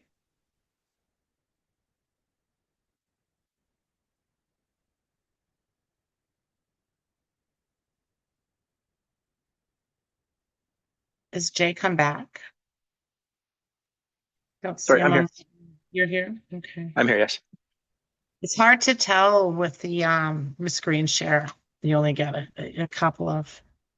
Antoinette, can you tell if others have come back?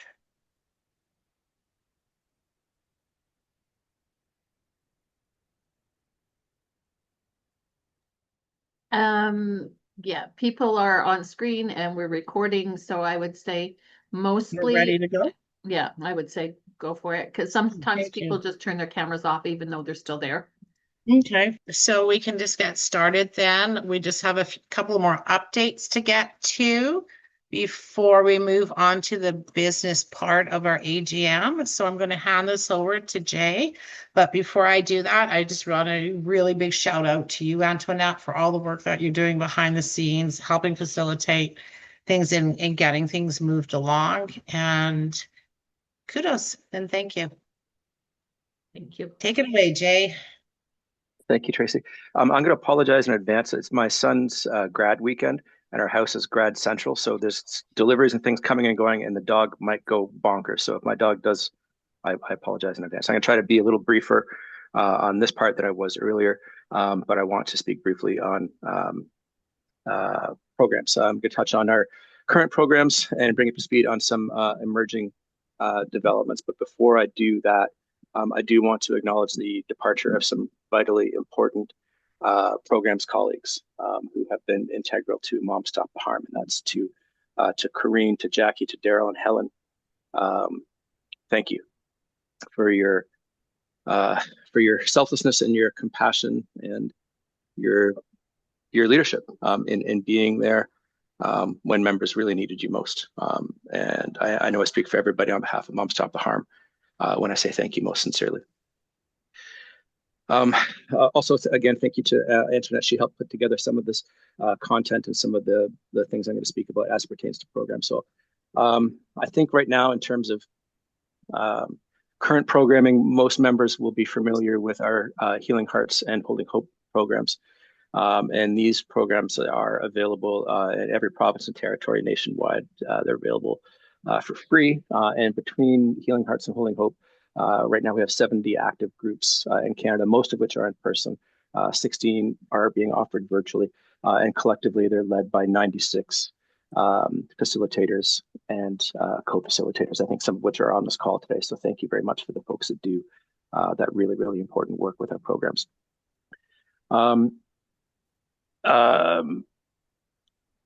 Yeah, I think it's safe to say that Healing Hearts and Holding Hope comprise the backbone of Mom Stop the Harm. And there isn't a week that goes by where I'm not reminded of this by members and families from across the country. And for everyone who's involved in these two programs, you're making an immense difference all across Canada. And I'm deeply, deeply grateful to you, for all that you do. I mentioned earlier when I was speaking about the operations of the organization, I spoke briefly about our national peer support phone line. And this is an initiative that's been made possible through funding from Health Canada to support a unique and often stigmatized and siloed demographic, and that's those who impacted by substance use or loss, who need to speak with someone without judgment. And what we're hearing on the phone lines, the caller feedback has been effusive. This is a resource that's unlike any other and addresses a genuine need. And since our it's currently a 2-day week pilot program that began operating in the fall. The National Peer Support phone line has been contacted nearly 300 times. We also launched a supporting text feature as well. And presently callers can dial 1-866-355-MSTH. It's splashed prominently on the front page of our website. And they can be connected with a trained peer support worker Thursdays and Fridays between 6 to midnight in the Eastern Standard Time Zone, and out here on the West Coast between 3 and 6. And Antoinette and her team and our peer operators do an outstanding job, and we're really excited at the potential to expand, amplify, and broaden the impact of the National Peer Support phone line and the impact it can have nationwide. Another aspect of our partnership with Health Canada pertains to an emerging initiative that has yet to fully come on stream, and that's our new youth programming.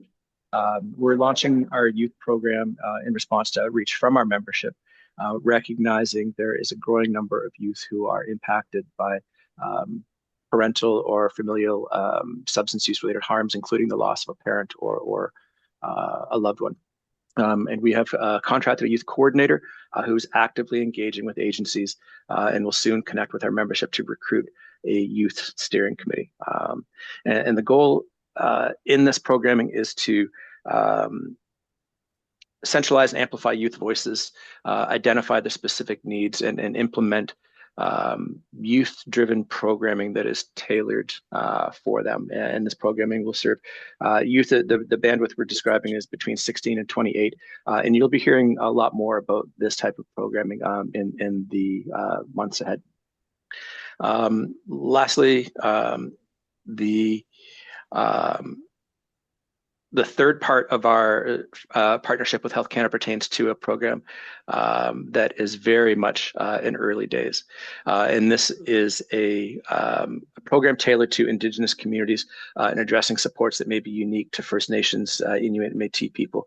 And again, my colleague Antoinette is central to propelling this new initiative forward. And she's recently engaged in outreach to develop a sharing circle to solicit input and direction. And this part's like super important. This part's really important, is that Mom Stop the Harm has to come in from behind on this. We are going to bring in deep listening skills and some resources to the dialogue. But this is essential that this is Indigenous led and supports self-identified needs and will be which will be identified through these monthly sharing circles and through a steering committee. And again, the key is to centralize the wisdom and the voices of those who are most directly impacted by colonial practices, which most acutely impact Indigenous people. So we're just getting started. It's going to be a big project spanning a number of years. A little piece of that paper off the fridge and write down. Oh, thank you.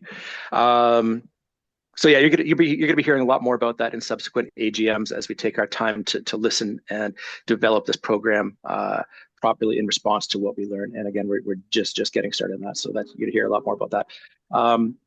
And lastly, this is super new. You're actually among the first people to learn of this, but we're literally just doing a prototype test on a new concept right now. And again, this was another need that was identified by Mom Stop the Harm members and pertains to the phenomenon of grandparents and guardians who have been thrust into an unexpected caregiver role for a child due to the loss of a parent. We are partnering with our funders from the Community Action Initiative who reached out to us due to the high volume of requests that they also receive for supports and resources unique to grandparents and guardians. So next week, no, the week after, whatever June 24th is, we are jointly holding a gathering to connect with folks in the Fraser Valley and Metro Vancouver area who share similar experiences to listen and identify the supports and resources that may be unique to folks who found themselves in these unforeseen situations. So what we want to hear about are the challenges as a caregiver, the supports that have helped, or maybe supports that they felt have been missing, and what families wish that service providers and partners understood about families impacted by drug-related harms and death. So maybe it goes somewhere, maybe it doesn't, but when members tell us there is a need, it's definitely worth exploring. And that's how we learn, that's how we get better, and that's how we respond. So maybe that's not such a brief recap of current emerging and new programmatic highlights, but that's kind of a quick snapshot of where we are. Again, thank you very much, Antoinette, for helping put that information together. And again, profound gratitude to our programs teams, to our program leaders, to our facilitators, co-facilitators, our volunteers, and funders who make offering these needed programs possible. So again, sincere thank you to everyone who does participate and support the programs that Mom Stop the Harm delivers. Thank you. Jay, that was a great recap, and I know that you're in a bit of a rush to get up and away for grad weekend, but we are going to be moving on to talk about the National Advocacy Committee. Jan Mahoney is graciously going to walk us through one of the initiatives that they have coming up. So Mom Stop the Harm put out a survey probably about 4 weeks ago in regards to a petition that that the National Advocacy Committee had put together, hoping to be able to put this before Parliament, the House of Commons. And what we did do is suggested that we survey our members to see if they were in favor of this petition or not, or this action. It was overwhelming, came back that they were in favor. So, less than 10% actually were in the nays. Everybody else was for this. So I'm going to invite Jan up to talk about the petition, please.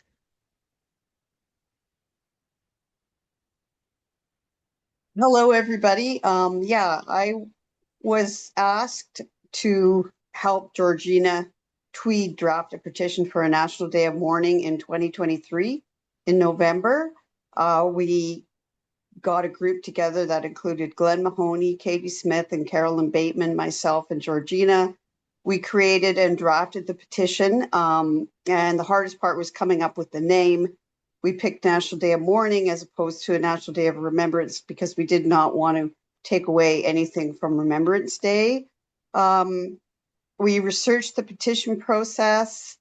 I got input from Leslie McBain and Elizabeth May, MP for Saanich and Gulf Islands, and it was decided that the most effective way was to do a paper petition.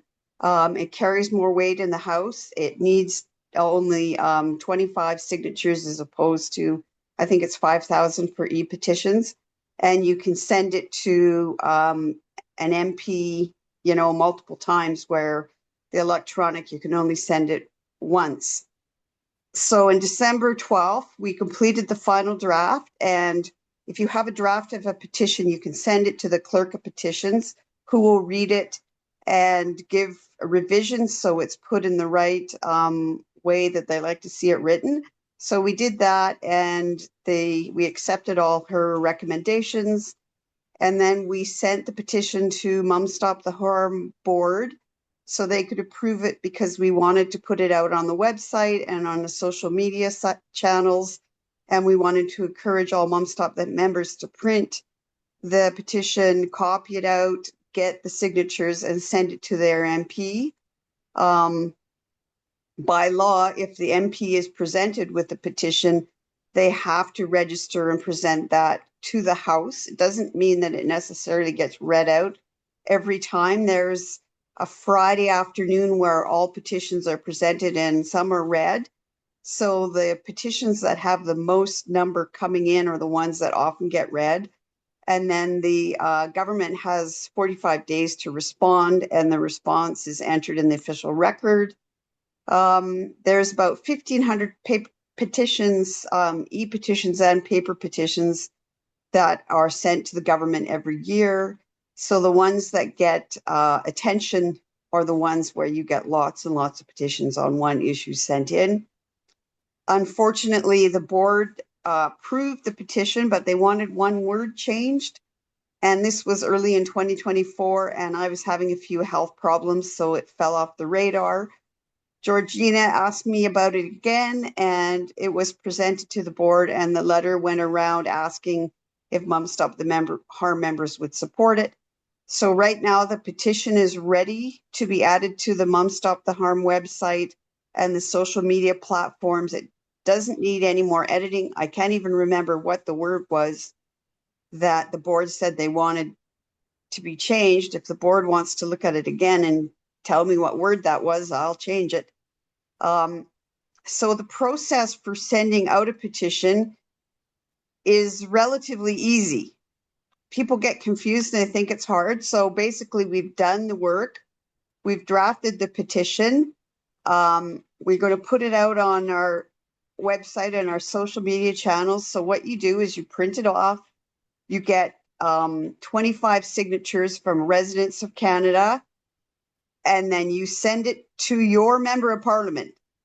And then they get it certified by the clerk of petitions, and then it's presented to the House, and the government tables a response. So your work as a Mum Stop the Harm member is just to print out the petition, get the signatures, send it to your MP. You don't even need a stamp. You can just put it in the mail because all letters to members of parliament are allowed to be sent stamp free. And then the petition will be tabled and hopefully read out, and the government will have to respond to it. I got some help from Catherine Steinhoff talking about petitions and whether they were effective, and she believed that petitions are effective. She worked on a petition with Mum Stop the Harm a few years back. I can't remember what the petition was about now, I'm sorry, but there is a link I can put up. It was a petition for urgent action on the overdose crisis. Petitions are a good way to show that we have support. Government representatives will have to notice if a petition is read in the House of Commons day after day. Also, MPs will be forced in a small way to bear witness to the overdose crisis, and hopefully this will lead to action. One thing about the petition for a National Day of Mourning, it's a pretty simple ask. I don't think that any politician could deny that over 55,000 Canadians dead from this terrible crisis is not a tragedy and can't be ignored. And also maybe it's a way to get all the flags across Canada and the provinces lowered to half-mast on this day. So it just keeps bringing the issue up every year.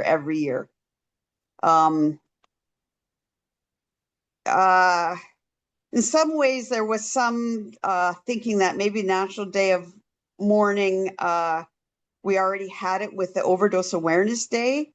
But I think Overdose Awareness Day is recognizing overdoses around the world. And I think just to have a National Day of Mourning where we actually remember and we mourn those that we've lost is so important. And it just brings the pain to the surface, and it makes it so much more real, where we can talk about overdoses and we can put the purple ribbons up, but it's more of it doesn't really get you right in the heart. One of the other petitions that the advocacy group is really thinking of doing is a petition to get the government to declare the overdose crisis a federal public health emergency, because that will release funding and action. So that may be coming up too. And Catherine did say she thought maybe that was a better one to work on. But the National Day of Mourning is an easy ask, and it's definitely something we can do, but it depends on all of our 2,000 members sending a petition out. It's not that hard to get 25 signatures, especially during the summer when there's activities going on and you can just approach people. And, I don't think it's something that many people will turn away from to talk about. We need a day to mourn all those that we've loved and lost. So that's it. That's all I have to say. If you have any questions about how a petition process works, you can always email me. I'll put my email in the chat. There is a question in the chat. Okay. Jen, how do all the separate petitions get collated to one large for the numbers? Well, it just keeps coming into the House. So you send it to your MP, and every Friday, when it's a petition time, the petitions are all gathered up together and they're presented to the House and they're recorded. So it's kept in the record, the numbers that are coming in, and it is read out. They aren't always read out, but when there's a lot of them coming in, it's more likely that it will be read. So the House keeps track of all the number of petitions that come in. They're all recorded. They're all put in the record. And the government has to make a response to every single one of those petitions that come in. They have 45 days to respond. So a lot of times that response is what's presented in the House and what's recorded in the record when the House is engaging in debate and activity. Hansard is the record that records everything that's said in the House. So when the government tables a response to a petition, they will record that. So you can send, if you have the same MP as me, you can send a paper petition to him. I can send a paper petition to him, you know. So if one MP is getting like 20 petitions on the same issue, he's going to record that in the House and the government is going to respond. And usually that MP stands up and makes a statement. So that's how it's done. There's also another question is there is a National Day of Mourning on April 28th in Canada for workers who have lost their lives, suffered injuries, or developed illnesses. Would this be confused with Mum Stop the Harm Day of Mourning? I don't think so, because that day is specific for workers that have been injured on the job or lost their lives on the job. This one is specifically addressing everyone that we've lost to the toxic drug crisis. Whereas that petition and that day of mourning is not, I mean, we all know that there's a lot of trades workers that die from toxic drugs, but that one is specifically addressing injuries and deaths due to accidents in the workplace. I can't put my hand up since it's my screen that's being shared here. When that petition is certified by the clerk of petitions, it's generally given an ID number. So when we print off the petitions, there's probably an ID number attached to the petition that's being signed. Or there should be. So that when they do make it into the House to get registered, they will track it through the ID number. Right. So, yeah. So if you're sending it from different MPs across the country, it's still going to be tracked through the same ID number. And just another thing is, asking about the confusion between the National Days of Mourning is that's not a set title. So if this did go through, we would have, coming back to us or setting a title that's not in conflict with one that's already being used. Yes, so the current petition, the board looked at it and that wasn't raised at that time, but certainly this petition can go back to the board and the board could look at it and say, we need a better title. The National Advocacy Working Group could say, yeah, we need a better title and we can change it because it's been written up and all the changes from all the revisions from the clerk of petitions has been done, but I did not register it yet. So it's just sitting there waiting to get registered and then to be put out on the Mum Stop the Harm website and the social media channels. So yeah, we can still edit, we can still make changes. Well, I appreciate that. Thank you, Jan. Does anybody else have any more questions for Jan in regards to this?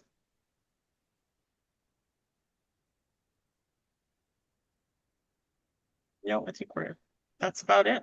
Appreciate you coming to talk about this. So we will take another quick look at it, maybe look at changing it. Changing the name so specific to those in regards to drug use, drug policy, and the dust surrounding that. And it will end up, Jay. So once we've approved that, it will go on our website and we probably will include it in an upcoming newsletter as well. So everybody gets a copy. Okay. Right. So coming close to the end, this is just another great big thank you to everybody, to the departing members of Mum Stop the Harm team. Like Jay had mentioned, we do have long time team members that are leaving us, and he kind of spoke to, but the impact will be continued to felt in this organization. They have been here from the beginning. They have helped support and hundreds and hundreds of people, help build our programs, have put their own lives on hold in so many ways for the members and of the Mum Stop the Harm community. And their legacy will be felt for many years to come. And we wish them very well on the next stage of their journey. It's a tough one. We also have some departing board members this year. With Mom Stop the Harm, we do two-year terms. Some people can just complete one of the 2-year terms. Some people term out after 4 years, like Tammy. She's at the end of the road, though she's more than welcome to come back after a year and rerun for the board of directors if she's so inclined. Tammy's also going to be sitting on the National Advocacy Committee, so she's not quite escaping us 100% yet. Rebecca Pan, our vice chair from Nova Scotia, she is just completing her second year of her first term, and she's decided not to continue on the board. Katie's been with us for quite a while. Katie's life has just gotten extremely busy, full-time work, consultancy work. She just found she didn't have the time and capacity to continue on with Mom Stop the Harm. And Marie Ember. She was an appointed director. She was to stand for election at this AGM as she joined us halfway through the year last year. Marie has decided not to continue on the board, but she is also going to work with us in support of our HR committee. So she is staying, within the family of Mom Stop the Harm. So to all of our departing board members, we thank you for sharing your time, wisdom, and dedication. Your contributions have helped strengthen our organization and support families across the country. We are deeply grateful for your service and commitment, and we wish you every success, joy, and fulfillment in the journeys ahead. A ton of gratitude and love for all of our departing board members. And so we're kind of moving into the Mom Stop the Harm business part of the AGM. Those who are not voting members are still more than welcome to stay. Those that are voting members, we do encourage you to stay because you really help just, kind of form what I'm struggling here. We do have some motions that need to be voted on, and, being a member-driven organization, we do need your contribution to that, and it's appreciated if you would stay on. Does anybody have any questions before we jump into the business aspect of the AGM? Nope, I think we're good. Okay. All right. So there was a package that went out, with the agenda, which included the minutes from last year's AGM. It included the agenda for this upcoming business part of the AGM. And it also included the financials, the audited year-end financials from 2025. So those are what we're going to be discussing coming up. Hopefully everybody did receive copies of that. Tracy, only the voting board members received that package. Only the voting board members, or not board members, the voting members received the AGM package. Okay.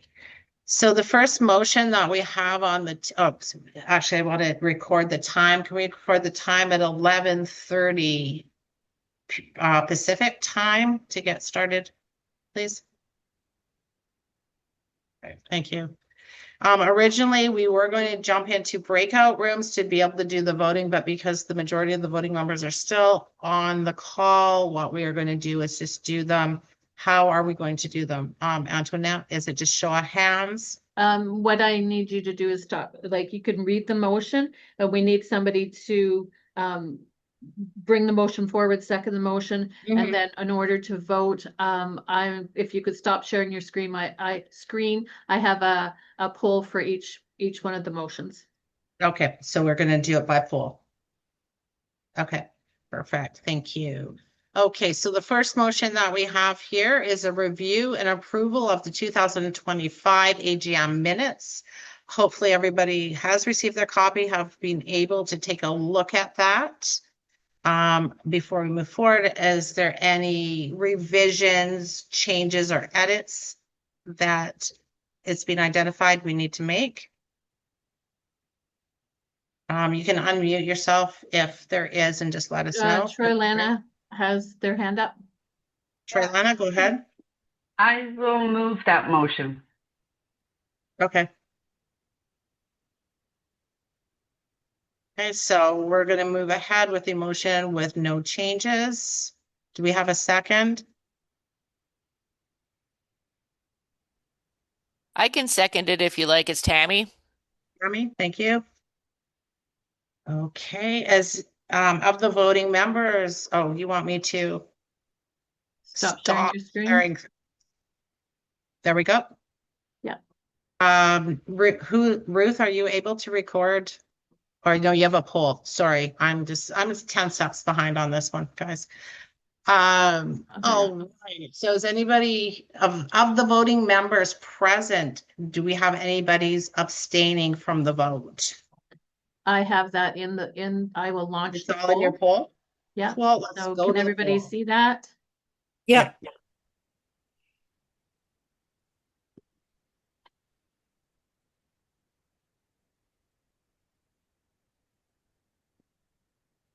Okay.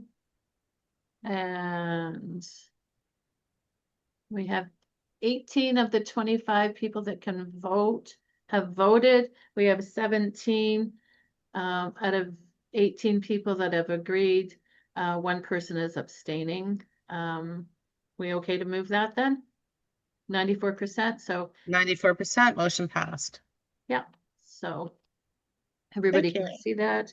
And I'm just gonna do Record a that. double backup. It should stay saved in my meeting, but sometimes when things go awry, I like to have a backup. Perfect. Okay. Off, go back to the share screen and move on. There we go. Motion number 2 is the approval of the 2026 AGM agenda. You also received that as part of your voting package. Is there I can any move change? it.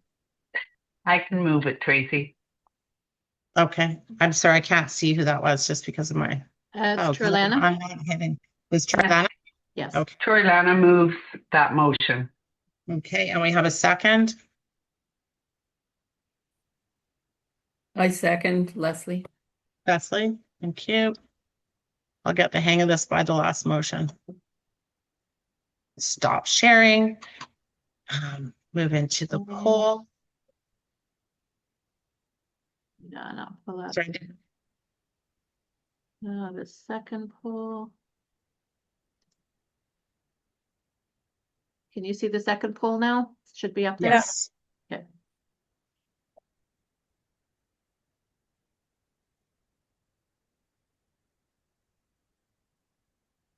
We lost somebody. Okay. We have. So 18. Unanimous.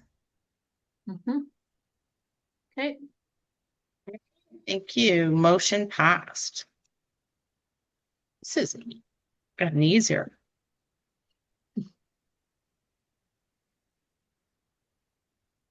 Moving on to the third motion, the review and approval of the 2025 year-end audited financial statements as presented.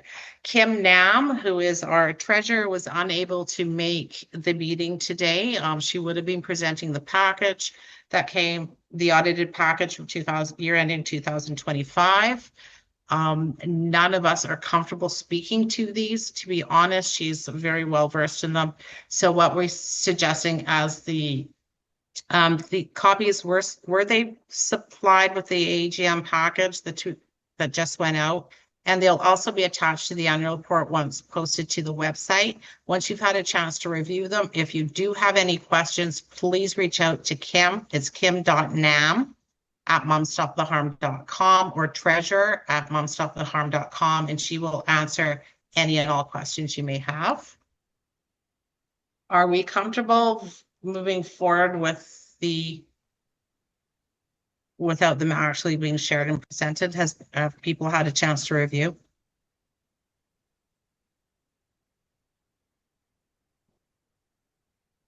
Was there any questions in regards to that? No? Okay. So I'll make the motion to approve I've got the wrong motion going here on my side. To review and and approval of the 2025 year-end audited financial statements as presented. I'll make that motion. Do we have a second? If we're comfortable moving forward. Ruth? Thank you.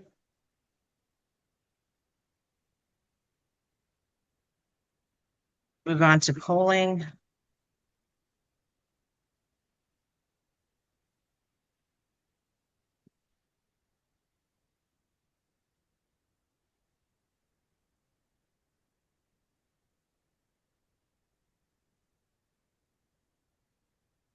Okay, and I will share the poll. 13 out of 17 people have said yes and 4 have abstained. Okay, we've reached quorum. So motion passed. Cute. Like I said, we can come back and revisit this if necessary.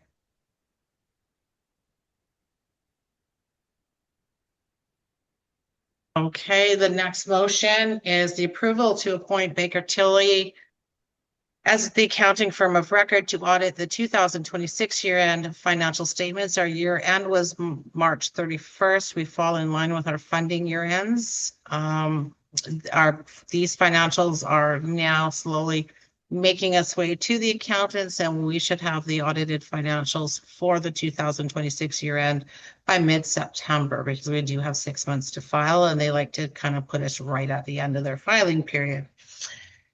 We have used Baker Tilly for the last 4 years. We've been quite happy with their service. We do find them a little bit expensive, but they are a downtown Vancouver firm, and I think a lot of that cost goes into just location. But they've done a great job for us, and they've really provided us with some expert financial advice at the same time.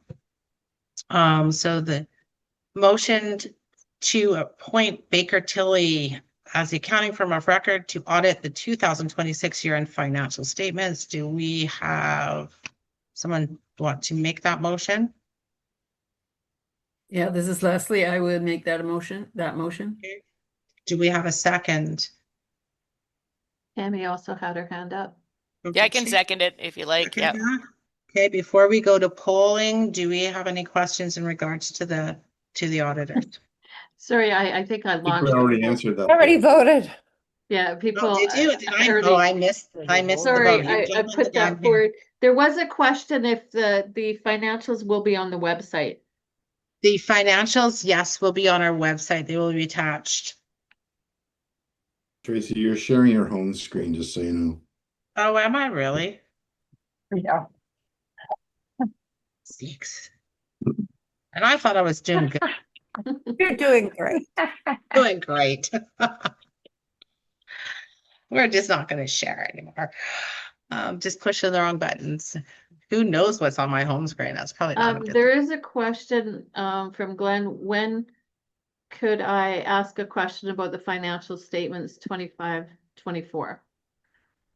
Kim, send your email in, but Kim is not back until the 29th of this month. I'm not sure how much she's actually monitoring the email, so you can send it in to Kim, as well as copy me on it and copy Jay on it, because we can see what we can find out and answer as best to our ability before Kim gets back. Kim at momstoptheharm.com. Kim.nam. Actually, if you go to our website and go on Kim, the link is there directly to her email. If you are doing that, just make sure in the copy that you just add us on there, please. Glenn.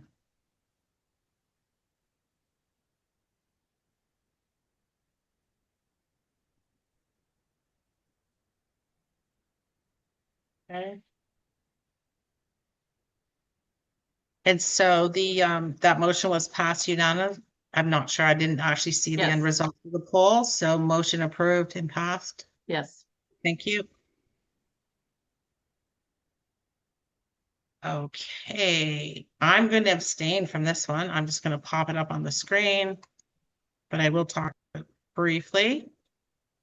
All right. My term as chair of the board, it comes to an end. I'm terming out of just finishing the second year of my second term. I do have the option as per the bylaw, section 21.1.A of our bylaws, to stay on for another year as past chair. I'd like to stay on for another year, help with the transition as we do as a board vote in a new chair, and kind of just really help over the next year for people to get their feet underneath them and whatnot. So I'm going to abstain from this vote. Do we have a motion to go forward with this? Yeah, I'll make that motion for you to stay on. Thanks, Lorna. And do we have a second? Yeah, I'll second it. It's Leslie. Thanks, Leslie. Okay, we can go to the poll. Hey, can you stop sharing your screen? Okay, not here.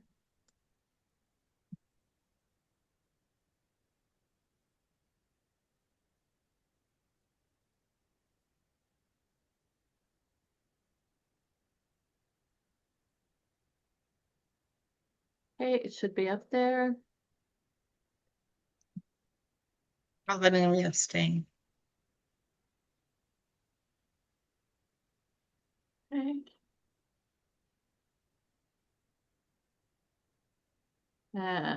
It Clicking is. on it and it didn't let me, so.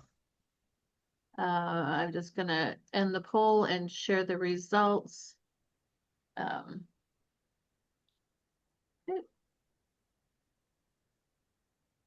Everybody can see that. It's unanimous. Thanks, everyone.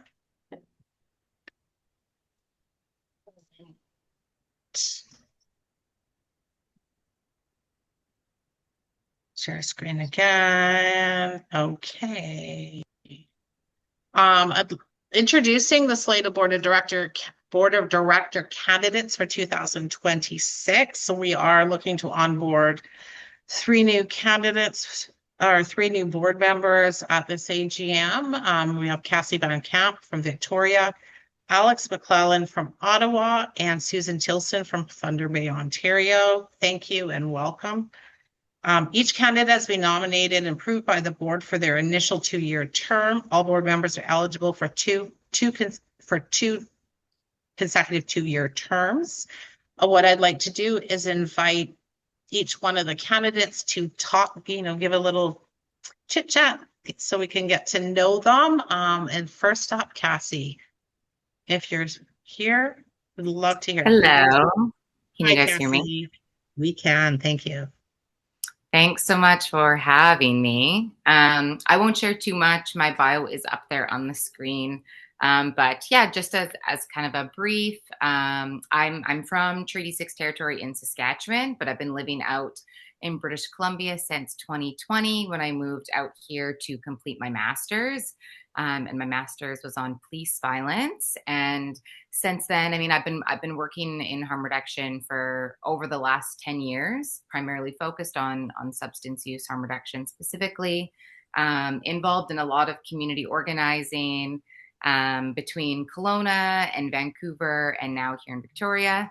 I currently work as the coordinator of our safe consumption site that's operated by Island Health here in Victoria. So we run the largest inhalation site in North America and have both injection and inhalation consumption at our site. Been pretty involved in harm reduction work for a long time, followed the work of Mom Stop the Harm for a long time, and really grateful to be here and excited about the work that's happening and excited to see how I can contribute and bring kind of my skill set and my perspective and maybe some energy and just different perspective moving forward. So thanks. Thank you, Cassie. Just a quick note to that, and this kind of pertains to Alex as well. As yesterday, Jay and I had a meeting with the BCCLA in regards to looking and working, possibly imparting on some ideas and around police accountability. So I think there's a lot of work to be done in that field. Love to hear that. That's great. Yeah. So thank you so much. And we will just kind of move on to Alex and let Alex introduce himself to the members. Hi, everybody. Thank you so much for having me. It's been a really great meeting. My name's Alex. I'm originally from Toronto. I now live in unceded and unsurrendered Algonquin territory in Ottawa. I'm a longtime AIDS activist and have been affiliated with harm reduction work through that work. I'm a longtime collaborator and friend of Zoe Dodd, and my partner is Nick Boyce, who was from the Canadian Drug Policy Coalition and encouraged me actually to join the board. Or reach out to join the board. My uncle died in 2022, who I was very close with and lived with for a long time, of fentanyl toxicity. And I joined Mom Stop the Harm, the National Healing Hearts group after that, who were very welcoming and supportive of me. I'm an associate criminology professor at Carleton University, and I work on the impacts of criminalization, including people who use drugs. I do a lot of work on deaths in custody, the impacts of incarceration, and also police violence. So recently released a report on oversight agencies and the lack of police accountability in that regard. And I'm looking really forward to being part of Mom Stop the Harm. I'm excited about governance, board governance, and leadership renewal in the organization. I'm looking forward to help with research capacity and also be actively engaged in advocacy work. I've have a long history of doing HIV-related advocacy, and I'm a founding member of the Canadian Coalition to Reform HIV Criminalization, where we've done a lot of federal advocacy right now, meeting regularly with the Department of Justice, working on changing the criminal code. So I think I can bring some aspects of that work to Mom Stop the Harm to move things forward, and just really grateful to share space with all of you. Yeah, Alex. And just check, I keep looking at the time. Oh, we had said we're going to keep this under 2 hours. Obviously, we haven't got there yet. And then next, I invite Susan Tilson to come up and kind of introduce herself to the members. Susan? Hello. Hello. Oh, so you can see me. I can still see Tracy. I thought my face was going to be there, but so like many families, individuals that are part of Mom Stop the Harm, I bring lived experience. I joined Mom Stop the Harm well before my son passed away, but I lost Zach in 2019 to drug poisoning during the fentanyl crisis. That loss had kind of changed the course of my life and deepened my commitment to supporting families, reducing stigma, advocating for compassionate, evidence-based responses to substance use and mental health challenges. So I'm a registered psychotherapist from Thunder Bay. I had kind of jumped into that role after finishing my master's, and I'm now in private practice. I work with individuals experiencing trauma, grief, traumatic loss, anxiety, and other complex life and mental health challenges. Since Zach died, all of my professional life has been dedicated to helping people move through difficult experiences toward healing and recovery. So in addition to my clinical work, I bring governance experience through previous board leadership roles. I was vice chair of the Canadian Mental Health Association in Thunder Bay here, as well as governance. I've gained governance experience through my work supporting local community health centers. I'm grateful for this opportunity to contribute both my professional expertise and lived experience to support Mom Stop the Harm mission and vision. Thank you. Thank you, Susan. I did want to say a lot more, but I know you want to make this short, right? I've never made a meeting short in my life. Just be prepared for that. Sorry. Oh, okay. So let's kind of move on. Much appreciate all three of you sharing a little bit of yourselves with us, and we will kind of move. Whoops. Got carried away there. Okay, so motion 5 that we have is the election of new directors to the board of Mom Stop the Harm. And I'll forward the motion to approve the election of the following slate of nominees, Cassie Van Camp, Alexander McClellan, and Susan Tilson. And do we have any questions before, I should have asked that, but do we have any questions for the three of them before we move on? Always I think the three of them are stellar already. Thank you. I'm so excited to hear what happens next. So yes, welcome. I want Alex to say hi to Nick for us. He's just around the corner, actually. Okay, but hi Nick. Miss you. Hi, Nick. We all know Nick. Okay, so motion to approve the election of the following slate of nominees to the board of directors: Cassie Van Camp, Alexander McClellan, and Susan Tilson. Do we have a second? Because I'll forward that motion. I'll second, Leslie. Second from Leslie. Okay, let's stop screen sharing and go to the vote.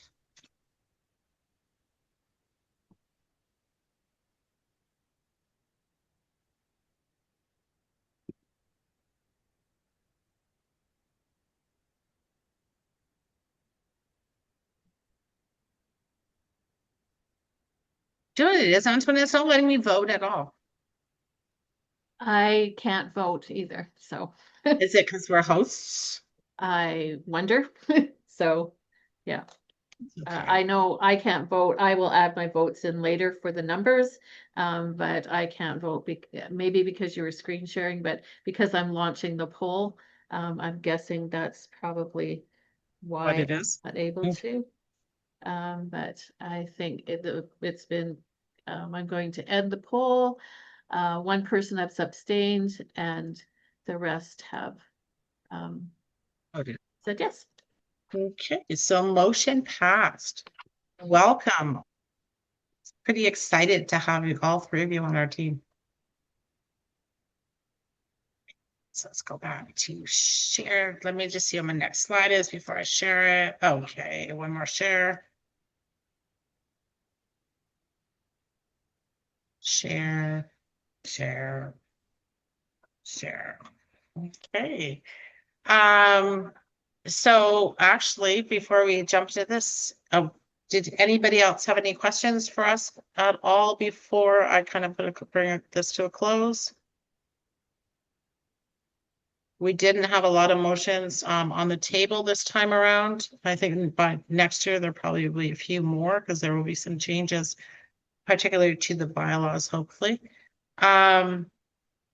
So what I'd like to do then is call the business aspect of the AGM and 5 minutes to the hour, and I have 11:55 PST. So whatever time that works across the country. Are you asking for a motion to adjourn? I'm asking for a motion to adjourn. I can do that. Okay.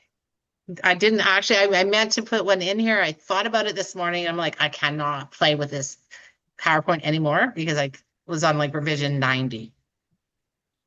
So a motion to adjourn at 11:55 Pacific time. Do we have a second? Have a poll for that if we need it. Let's do it. Let's do the poll. I think we need a seconder first. We do. Unless everybody wants to stay on for another hour. Leslie here. I'm Leslie's like, get me out of here. Yeah. Okay, Leslie, let's go.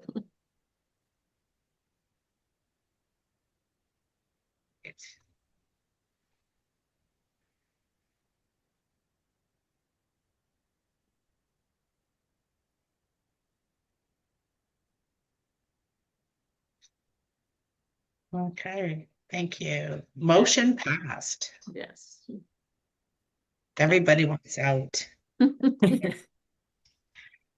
And you know, I do have a slide to this, but this is mostly to be put into the PowerPoint, which then gets shared on our YouTube channel. But I really, you know, want to thank each and every one of you who has shown up here today to help support this, because without our members, we honestly wouldn't exist. We are a member-based organization. We're here to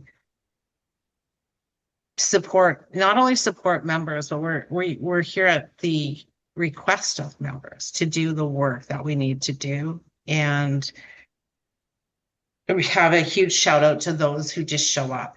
You know, there's so many of us that do show up every day across this country. We have members that show up in ways that we don't even know. And it's kind of that backbone of this organization are the people. And Leslie and Lorna and Petra, she had to go. A huge shout out and appreciation to the three of you. Each one of you has meant something different to me at different parts of my life. And I will just kind of second what I've heard from a lot of people is this organization got me through some of the most difficult times that I had. And you two, you know, Leslie and Lorna, you have been there to support me. Lorna has made me laugh when I needed to laugh. And you know, and that is just so valuable. So thank you. And thank you to all the members that showed up today. You guys, each one of you holds a special place in our hearts. Mom Stop the Harm wouldn't be the same without its members and the heart. And like Leslie, it's the love, the compassion, the hope, and the heart, like you said. And that is who we are. And the three of you really helped instill that to everyone. If there are any questions about today's AGM, you can reach out to me. I still, for now, will have the board chair, momstoptheharm.com, email. Either way, it'll end up getting forwarded to me, or you can reach out to Jay.